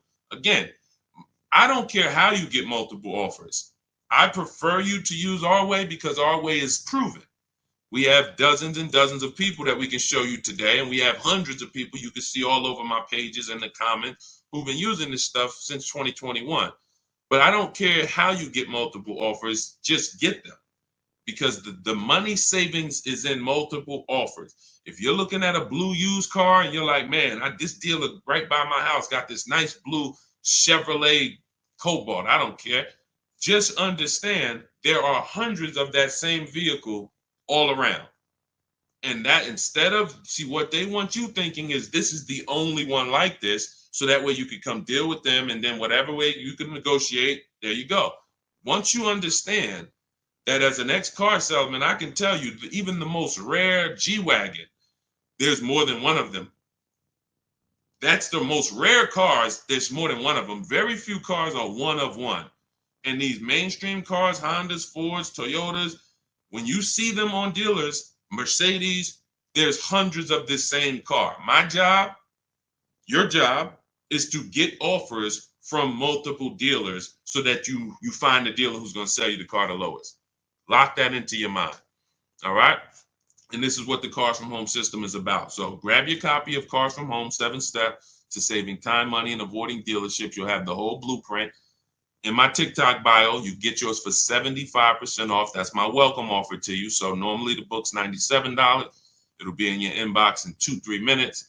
But if you get there before the 30-minute timer goes to 0, you can get your copy for 75% off, which is $25. In my TikTok bio, my Instagram bio, the YouTube comments, or the Facebook comments, get there before 0. All right? Go ahead, Dolan, shoot the next question up. Let's go. Can you negotiate a buyout from a lease? Not usually. I haven't seen it because your buyout price is set on the contract. So when you lease your vehicle, the buyout price is established and the bank has already determined what they're going to resell the vehicle for. So they estimate based on what you tell them you're going to use their resale value. So if you tell them you're going to use 10,000 miles per year for 3 years, they're expecting the vehicle to come back with 30,000 miles on it, and they're anticipating what their market value will be to resell the vehicle based on 30,000 miles. That's why when you bring the vehicle back with 40,000 miles, you must pay for that because they've already anticipated our sale is based on 30,000 miles and you brought it back with 40. No matter what dealers have told you, they have never made your mileage penalties disappear. You cannot make mileage penalties disappear. What they can do is they can cut them a check, which is rolling those mileage penalties into your next deal. That's what happens. But how many of you are getting calls from dealers saying, come on and we'll get you out of your lease early? Come on and we'll get you out of your lease early. Come on and we'll take care of the remaining payments. How many? Type me if you're getting those calls or if you're getting those letters. Hey, we'll get you out 6 months early. They're not doing anything but rolling your payments into the next car and hoping that you'll be okay with the new payment. But if you waited until you didn't have this baggage, you can literally make a deal without the baggage. So yes, you might be able to achieve $500 a month with the baggage, and maybe you could afford $500 a month, so it's okay with you. But if you were patient, you could literally make your deal when you didn't have the baggage, and the same car you got for $500, you could get for $400 a month. So they're playing on the fact that you're going to want a new car and you're not going to look at the numbers and be able to understand that they're rolling those numbers into the new car. And if you were patient, you wouldn't have to deal with that. That's the big thing. It's just about being patient. It's the biggest play on your emotions. There's no other industry like the car business that plays on your emotions, and they use it to your disadvantage. It's all that's why I tell you we don't talk numbers in dealerships. We don't negotiate in dealerships because you're in their house, you're looking at a product you like, and you have no leverage to even talk to their competitors sitting in their house getting numbers. That's why we don't do it. We only get numbers from home. All of our deals are made from home. So no, I haven't seen you be able to negotiate a buyout on a lease. The price is set. And that's another reason why you don't want to buy a lease. Let me end this question with this. The buying of leases is a horrible idea. In most cases, it's one of the worst things you can do because most people are not checking to see that the vehicle they're buying out is actually a good price. So if you're not checking to see that the vehicle you're buying out is a good price, you don't even know that you just overpaid for your lease, especially those of you who, if you go over your miles, let's just say your buyout is 20,000 based on 30,000 miles. You're supposed to have 30,000 miles. You can buy that car for $20,000 based on 30,000 miles at the end of the lease. Now you drive 50,000 miles. You go 20,000 miles over because you got the wrong miles. You didn't pay to get 18,000 miles like you should have. You took a lower payment and you now have a penalty. It's not the lease's fault. So now you come back and you say, well, I'm gonna just buy the vehicle. The problem is the vehicle that the 20,000 buyout price was based on 30,000 miles. So now you're about to buy a vehicle and pay the same price that was for a $30,000 30,000 mile vehicle. You're going to pay the same price for a 50,000 mile vehicle. So you buried yourself and you've bought something well above what it was worth. You've paid well above what it was worth because the fact you put 50,000 miles on it didn't adjust the buyout. It didn't say, well, you put 50,000 on it. Instead of 20, you could buy it for 16 because it's really not worth 20 at all. No, you're paying the buyout price no matter what. So 99 times out of 100, the penalty is way less. It's just bad leasing. It's bad lease structure. When you see people that hate leases, it's their fault in a lot of cases. They don't know that though. Man, I didn't get the mileage. They penalized me. Man, I got a bill because I had dents and the windshield was cracked. But if you own the car and you went to sell that car and it was a cracked windshield, wouldn't you need to pay for that? Wouldn't that come off the value? So you have to realize that leasing, you get charged for what you use. If you abuse the car, you're going to be charged for that. If your tires are bald, you're going to be charged for that. If you went to sell the car that you own to someone and it had bald tires, they would be like, all right, you got to lower the price. The tires are bald. So you pay either way. But when you get below market leases, it's not even a question. It's not even a question. That's what's leading you guys wrong. So anyway, I know that wasn't a question about leases, but it was a question about lease buyout. But I use it as another opportunity to tell you how much not understanding leasing is hurting you. It's hurting your bank account big time. Go ahead, Dolan. Big time, not small. $5,000-$6,000 every car you get. You should be leasing, but you're buying. $5,000-$6,000 minimum every car you get. You're overpaying. It's not even close. Go ahead, Dolan. Shoot the next one up. I see we're getting a lot of questions, and let me try to speed through a lot more of these. What's going on, Oak QT? Good to see you, Senru. Always on point. Let's hook up. All right, Senator. I don't know who you are, but hey, listen. TikTok knows I'm shopping for a car today. Listen, lock in, Tifa. Lock in. Could everybody hit the like button? Everyone who hits the like button, if you support good content and you're like, listen, I need to help spread this because my friend might be going out buying a car today and they might be getting, listen, they need this. So appreciate everybody who hits the like button. Appreciate everyone on TikTok, double tapping the screen, running those likes up. We can't spread this message without you. All right, Chef Champion. What do I do if I bought a Jeep Grand Cherokee and the value decreases faster than the payoff? That's normal. That's normal. See, and now watch this. It's based on your loan. So now, again, you want to remember this. This is a basic lesson on depreciation. If we learned this in school, everyone would be just fine because you come out of school understanding depreciation, leasing, and buying, and you understand how you're going to beat this and not get caught up in this. So when you buy your vehicle, the Jeep is here. The depreciation is here. The next day, if you buy a vehicle for $40,000, you go back the next day, it's not worth $40,000. You've already owned it. It already has 10 miles on it. Even if you didn't drive it, literally because it's been owned, it's depreciated.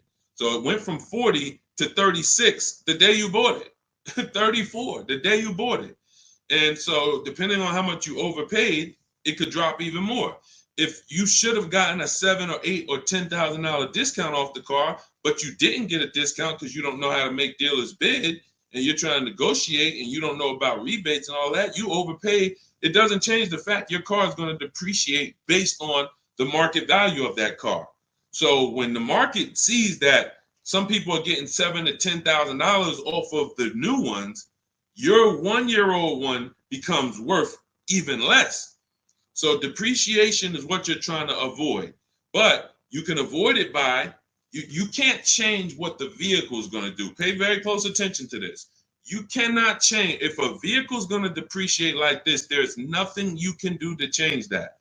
The only factors you play is how much you drive.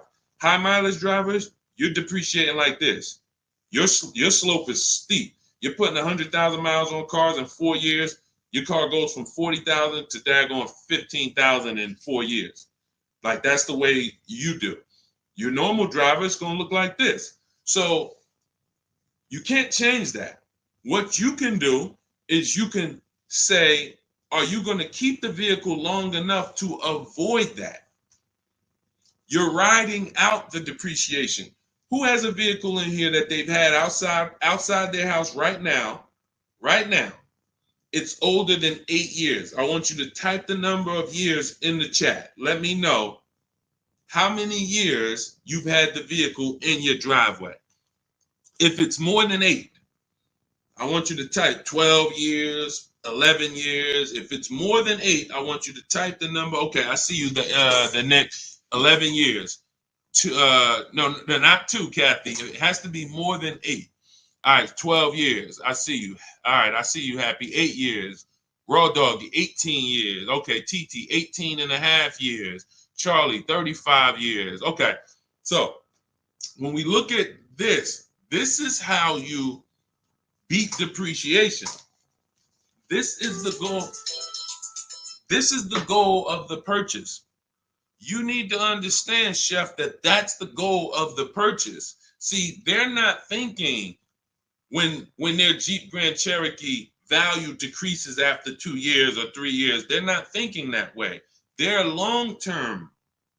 See, short-term people who don't lease are the ones that are concerned about depreciation.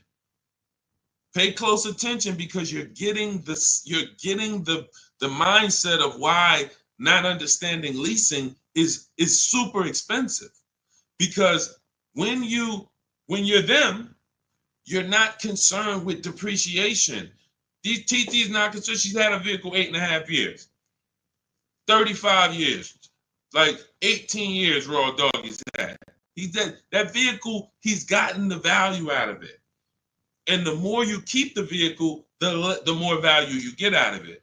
But if you're short term and you're looking to swap that vehicle out and go get another one, you are heavily concerned with depreciation, heavily. And the solution is you should be leasing. Let me show you someone who has a Jeep Grand Cherokee.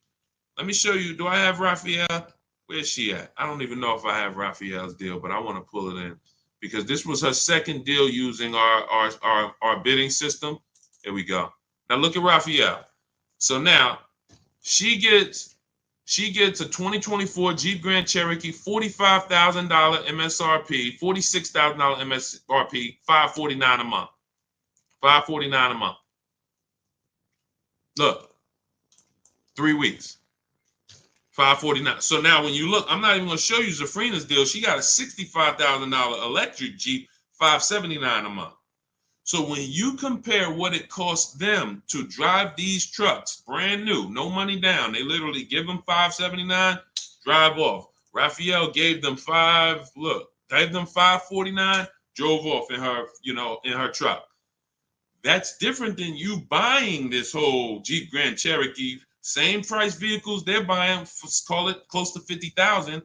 No money down, you're leaving out at $900 a month, $1,000 a month. You might put 10 grand down, or you might throw your trade in there as a down payment to get to $800 a month. But you're not getting to a $600 payment on a Jeep Grand Cherokee buying it. Maybe you bought a 3-year-old one and you might be paying the same payment as they're paying. But think about this. Why would I pay the same payment? Because some of you are like, oh man, Deshone, I buy used cars. Is that better than leasing? Not if you're a short-term person. Because what you're doing is, you take somebody like Raphael, she's pulling up $549 a month, brand new $50,000 Jeep Grand Cherokee, $46,000 Jeep, what's the MSRP? $46,000 Jeep Grand Cherokee Limited. Now you got that same vehicle, but you bought it used. So instead of $46,000, you found one for, let's say 20. Let's say instead of 46, you got a nice one, 28,000. 28,000. Let's round it up with taxes. Be generous. Let's just say 30,000 with taxes. What's the car payment on that, people? What is the car payment on a vehicle that is $30,000? Type into the chat. Some of you know, based on our $5,000 rule, what's the car payment on a vehicle for $30,000? Thank you, Happy. $600. Thank you. Man, my people on point, man. I'm proud of you. I'm proud of the people that's on point, locked in. I know y'all. I don't have to worry about y'all. So $600 a month. Now look at this. That's if we found a used one at a great price, 20-something thousand, high 20s with taxes, we at 30. So we're leaving out the dealership paying $600 a month for a used vehicle, 3 or 4 years old, 1 year warranty left, or potentially no warranty after a year.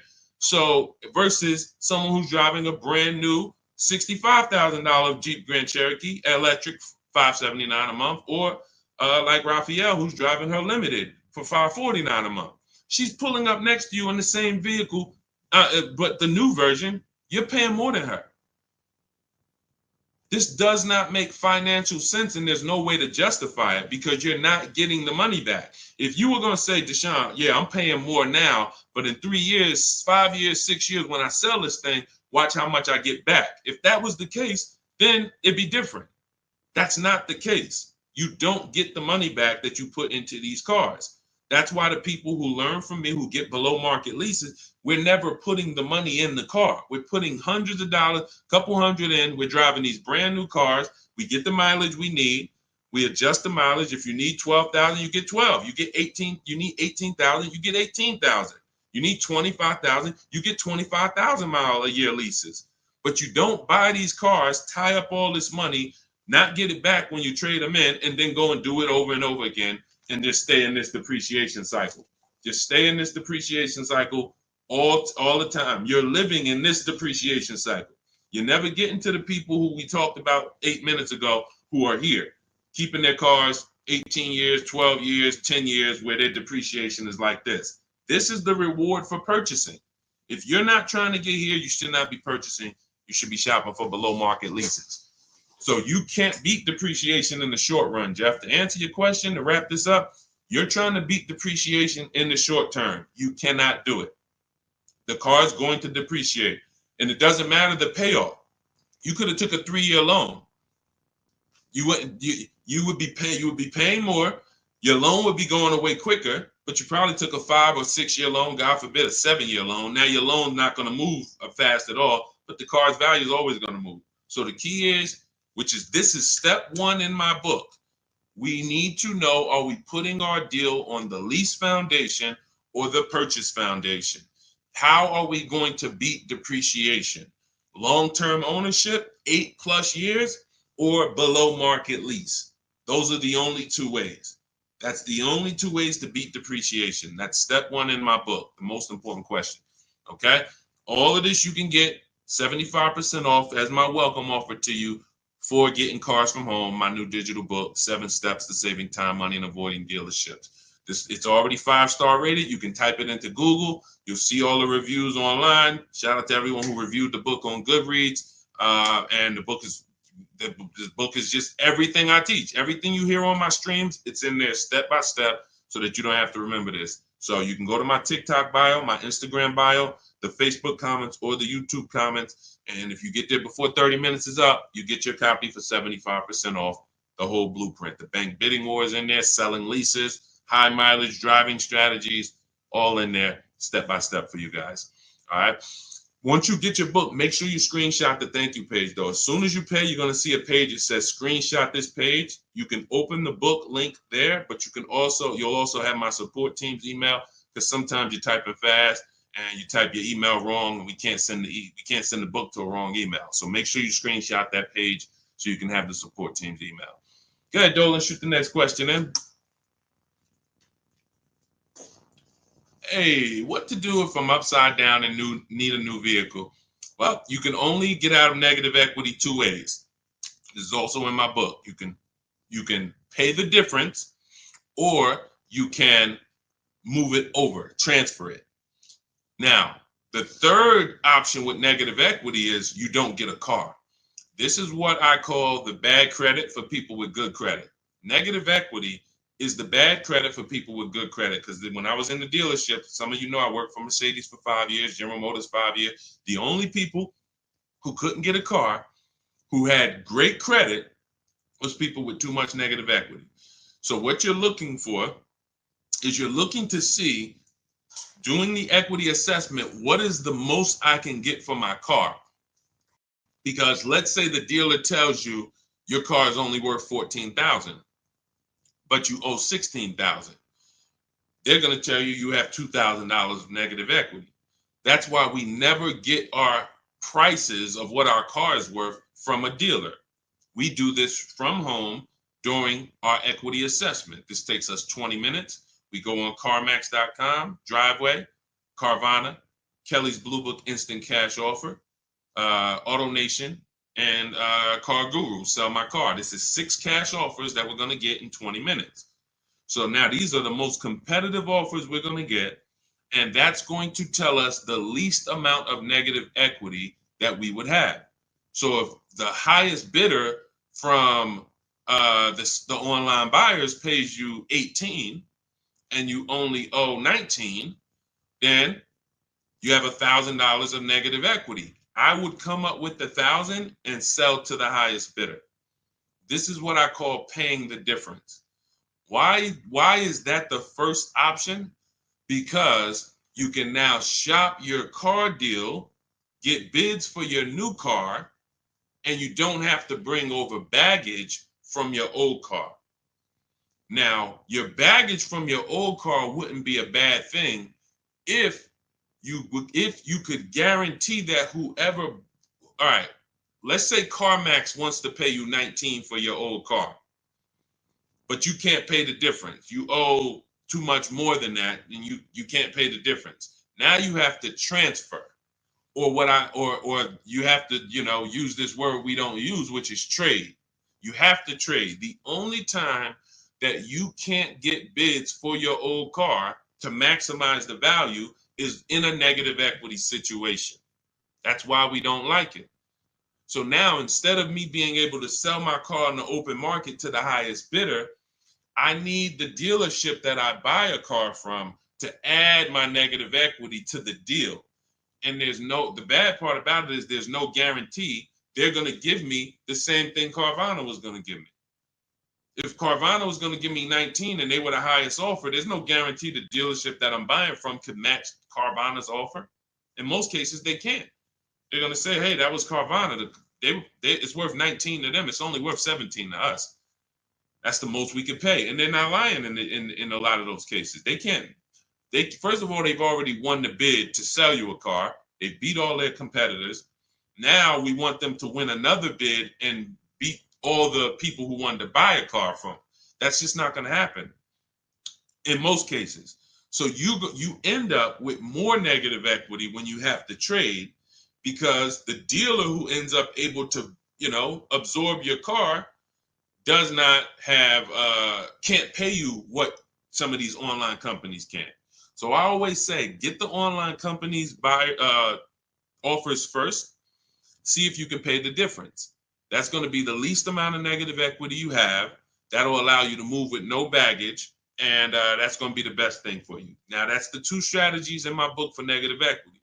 2 strategies. Now, when you transfer, if you need to transfer, now you have to take into account loan to value ratios. Depends on how much negative equity you have. Do you have 4,000, 3,000? That could usually be transferred over to most cars and go right on top of the purchase price, and you're going to be fine.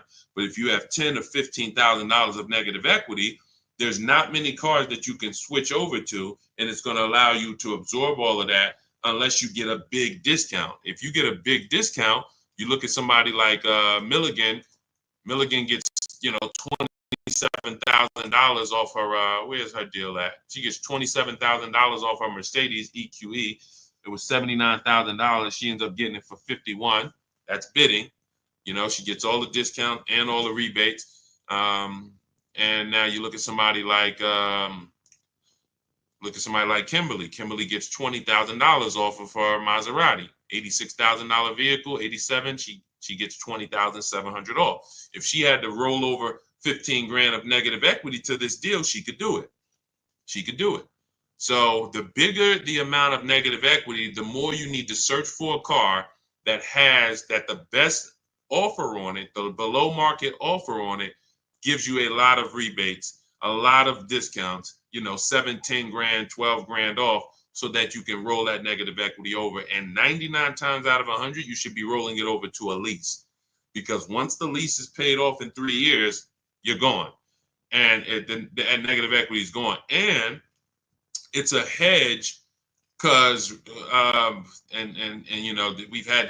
this has happened to people. They didn't plan on it, but they'll roll over 5 grand of negative equity or 10 grand of negative equity to a lease. Vehicle gets totaled.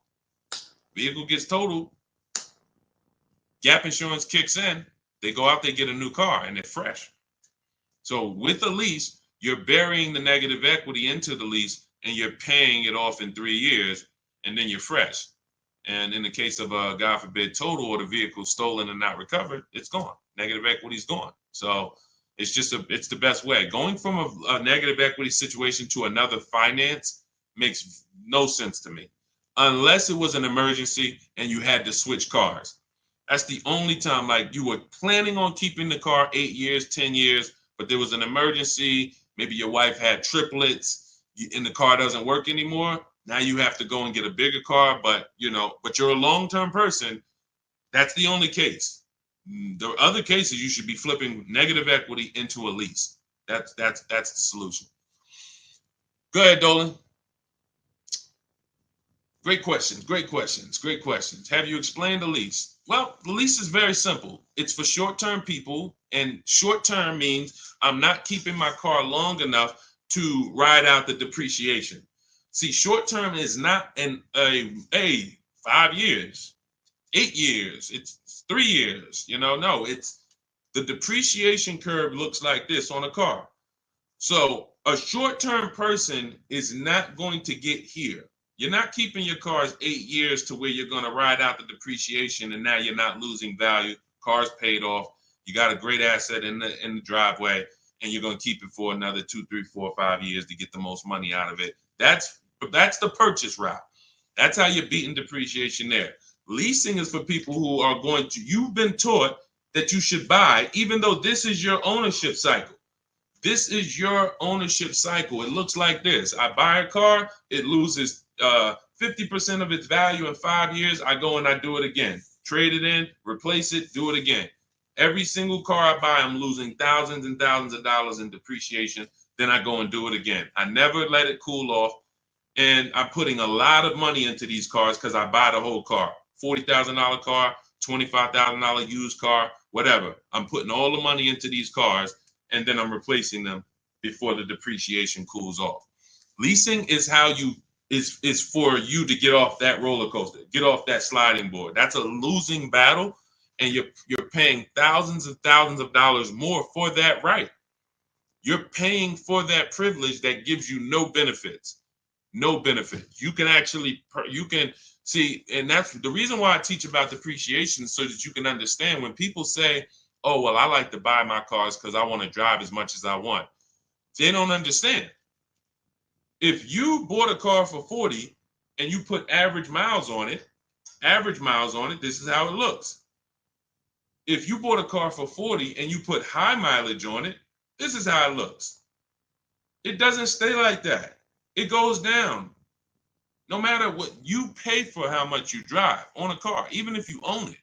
If you put 100,000 miles on your car in a year, you come back, what is it worth? Whole lot less. Whole lot less. Like, this is not even close. So the key, when you understand this is what I call the unseen expense, depreciation. Then you understand, okay, being that I'm going to pay for my car, whether I buy or lease, which option allows me to pay less? That's based on my lifestyle. If I'm going to keep my car 8, 9, 10 years, buying allows me to pay less in the long run. In the short term, buying is more expensive. Remember, we already compared somebody like Zafrina's lease, she's paying $579 a month, driving a $65,000 car. We compared that to a used version. Somebody gets a used version for $30,000. They're paying $600 a month to drive a used version, 3, 4 years old. Somebody who wants to buy a brand new version like Safrina got, $65,000 car, that's a $1,300 a month payment. Even with a big discount. Let's say, well, Deshone, what if they got a huge discount? $15,000 off. Okay, let's play the game. So they get a huge $15,000 discount off that same Jeep that Zafrina got. So instead of paying $65,000, let's go back to her so everybody can play along. So instead of paying, hold on, no, that's not. All right, so $65,000, she gets a $15,000 discount. So instead of paying 65, she pays 50. What's the payment on that? Come on, type into the chat. Stay close to the chat. She gets it for she gets it for 50. Huge big discount. What's her payment on a $50,000 purchase? Some of you know we got to do our math, because every $5,000, $100 a month, we could see if anybody's going to type it in. What would her payment be? Once in a lifetime, huge discount, $15,000 off. $1,000. $1,000. $1,000. So let's compare these three so that we can understand that this is not even close. You have Zafrina, who's driving a $65,000 vehicle for $579 a month. She's leasing it, 12,000 miles per year.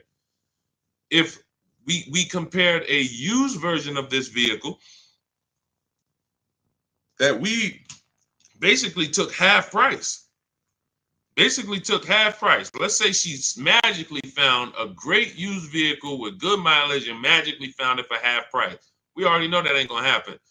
And y'all know why I'm doing this. You can see, dag, if we're being extra conservative and these numbers are still nowhere close, imagine how much you're really losing by not understanding this. If we use real numbers, if we use like more accurate numbers, you're not getting a $15,000 discount. You're not getting a half price discount on a used one. You might get it for like 40. So that 40,000, that's an $800 a month payment. 30,000, $600 a month payment. Brand new one with a big discount, $1,000 a month payment.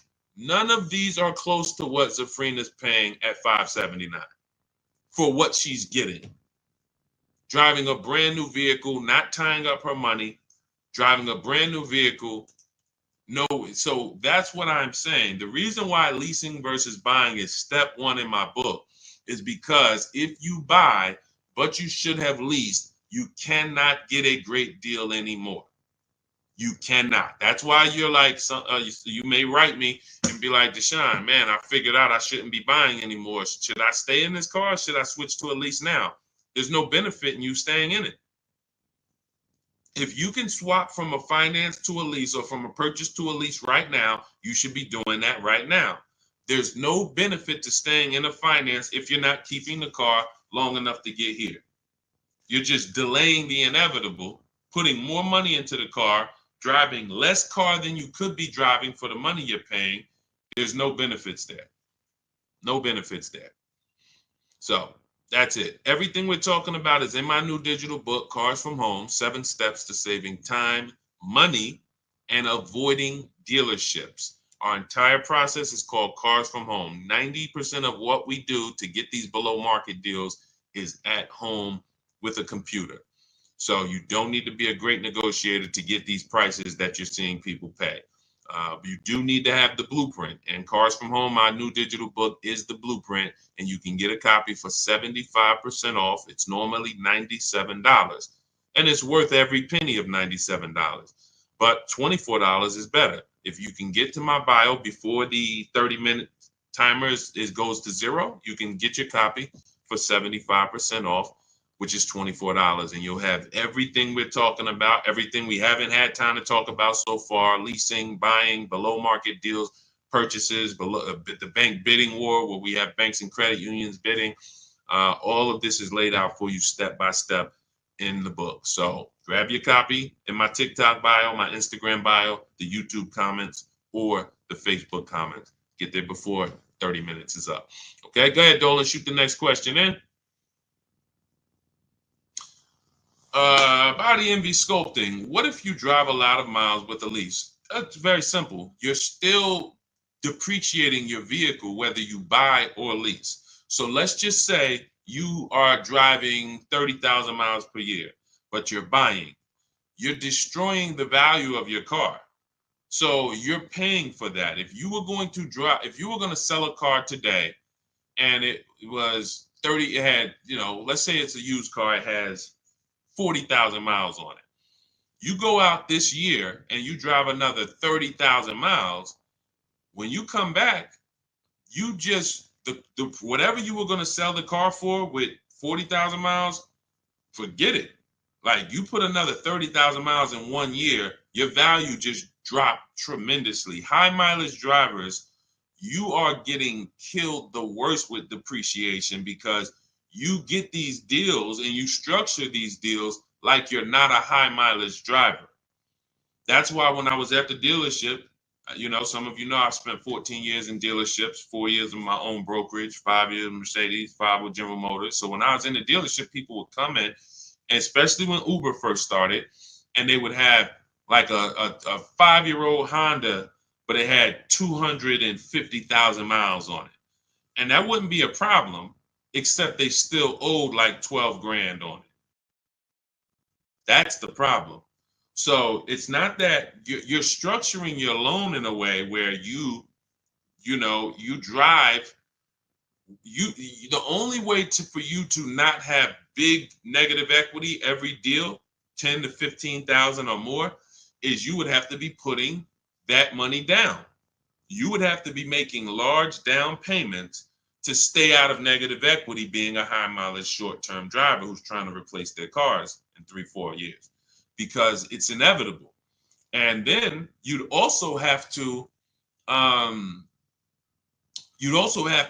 have to take a shorter loan. That's people's solution for high mileage drivers. You should either put more money down so you can avoid negative equity, or you should take a shorter loan. So instead of a 6-year loan, you should take a 4-year loan. Now, if you're just doing this mileage based on your normal life, business, your profession, then you should be leasing. If you could predict the mileage. If you can predict the mileage, then you should be leasing. And I'm gonna tell you where I learned this. I learned this from a customer when I was a manager at Hyundai. I was a manager at Hyundai for 6 weeks. Dealership was not for me, but 6 weeks I was there and I learned something very valuable. I was helping a guy return his lease. He had a Hyundai Sonata, and I looked at the mileage because we have to get the mileage at the end of the lease. It's 72,000 miles. And I asked him, I said, "You lease this?" He said, "Yeah, I always lease now. I used to buy it and I always would have negative equity. All I do is lease now. I pay a little more and then I drive my 25,000 miles a year. I get my 25,000 mile a year leases and that's it. I come every 3 years, I get me another one." He was in sales. Since then, I've been telling any one of my clients listen, let's take a look at a lease. Because when I looked at his payment, if a great deal on a Hyundai Sonata at the time, why my nose itching? If a great deal let's say a great deal on a Hyundai Sonata at that time might have been $350 a month. Let's say he was paying $550, $525. He wasn't paying $800. He wasn't paying double. He was literally paying like $175 more per month to drive 25,000 miles a year. Huge, huge benefit. Now, if you don't know how to get good lease deals and you go and you try to do a high mileage lease, then it's going to suck. Because they're going to hit you with a high lease to begin with. And then they're going to say, "Oh, you want 25,000 miles? You want 20,000 miles? Oh, now you're going to be at 1,000 or 20. But if you do like what Jen did, Jen she uses our system. She gets her bids for a Honda CRV hybrid, very popular vehicle, has been for the last 3 years. She gets a $39,000 vehicle, $512 a month, no money down. That's a 1.3% lease. And then she adjusted it from 12,000 miles to 18,000 miles. Payment went from $512 to $563. Look. And then after that, she put money down because she wanted to lower her payment. See, we always talk about when you put money down, you have to lower it. You always have a good deal, a great deal, before you put money down. Money down is just to lower your payment on an already great deal. You can't buy your way to a great deal. You can't. So she had a 1.3% lease, and then she bumps it up to $563 a month. See, so some people who didn't understand lease structure, knowing they needed 18,000 miles per year like Jen, they would take the 12. They take the 12, take the $512 a month payment, not even ask, "Hey, how much would it cost me to get 18,000? Because that's what I need." She pays $45 more per month. She drives 18,000. She could bring that vehicle back with 60,000 miles on it in 3 years, and she could do it again and get another one. And she's not taking the depreciation hit. She's paying a small amount to drive that vehicle over the next 3 years. That's the benefit of getting below market lease deals. Hey, Ava. Hey, no problem. Yeah, thank you for what you do. No, thank you. Thanks for showing up. I'm here for the people who locked in. That is what I'm here for. I'm here. I want you guys writing me, sending me your deals, sending me your offers, sending me what you get when you pick up your car, saying, "Hey, go into Goodreads, adding your reviews to the book," because that's what matters. That's all that matters. I hold myself accountable to what the people do. That's it. I don't, when I set out to teach, it was all about, God, we have to deliver a system where people can get the same results I get. If you can't get the same results I get, then it sucks. It's not a system. It's not a system. That's why I show all the people who I can on these streams without showing them all day. I could show 100 people on a stream, but then we just be sitting here looking at people all day long. All right. All right. So listen, y'all, we've been on for a little over an hour. Look, everything that if you're like, Deshone, I want the whole blueprint, you can get it for $24. It's normally $97. This is my new digital book, Cars from Home, 7 Steps to Saving Time, Money, and Avoiding Dealerships. Everything about below market deals is in there step by step. There's 7 steps in our system. 7 steps. First step is the most important question. How many years are you keeping the next vehicle? The second, what did I say? First step? First step is the most important question. Second step is the equity assessment. Third step is deal structure. Fourth step is shopping, not buying. Fifth step is multiple offers. Sixth step is paperwork and protection. Seventh step is delivery. 7 steps to below market deals for leases, purchases, new cars, used cars, all step by step. So you can get your copy as part of my welcome offer for 75% off. You won't pay the normal $97 price. You can go to my TikTok bio or my Instagram bio, or click the link in the YouTube comments or the Facebook comments, but it's only for 30 minutes. If you visited the site and the timer hit 0, then unfortunately, welcome offers away. The book is still worth every penny of $97. It'd still be one of the most valuable books, but $24 is better if you get there before the 30 minutes is up. So keep me posted. We'll be back for more streams. Hold on, let me see this. Lease a car. When leasing a car and you don't use all your mileage, do they give you a refund at the end of the lease? No, raw doggy, but that's why we assess our equity. So take somebody like my mother. She's a low mileage driver. Her lease is up on her Mazda. We assess her equity.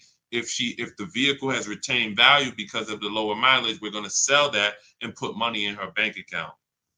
So even if we have a vehicle, leasing is also a hedge against vehicles for vehicles that don't lose value a lot, be it through natural depreciation or be it through I bought 15,000 miles. I thought I was going to use it, but I only use 10,000 miles a year. So now I'm 15,000 miles under. Okay, let's assess the equity. Let's see if we can sell that vehicle, put $2,000-$3,000 in your pocket, and then now that's a bonus. You basically leased and got a rebate at the end.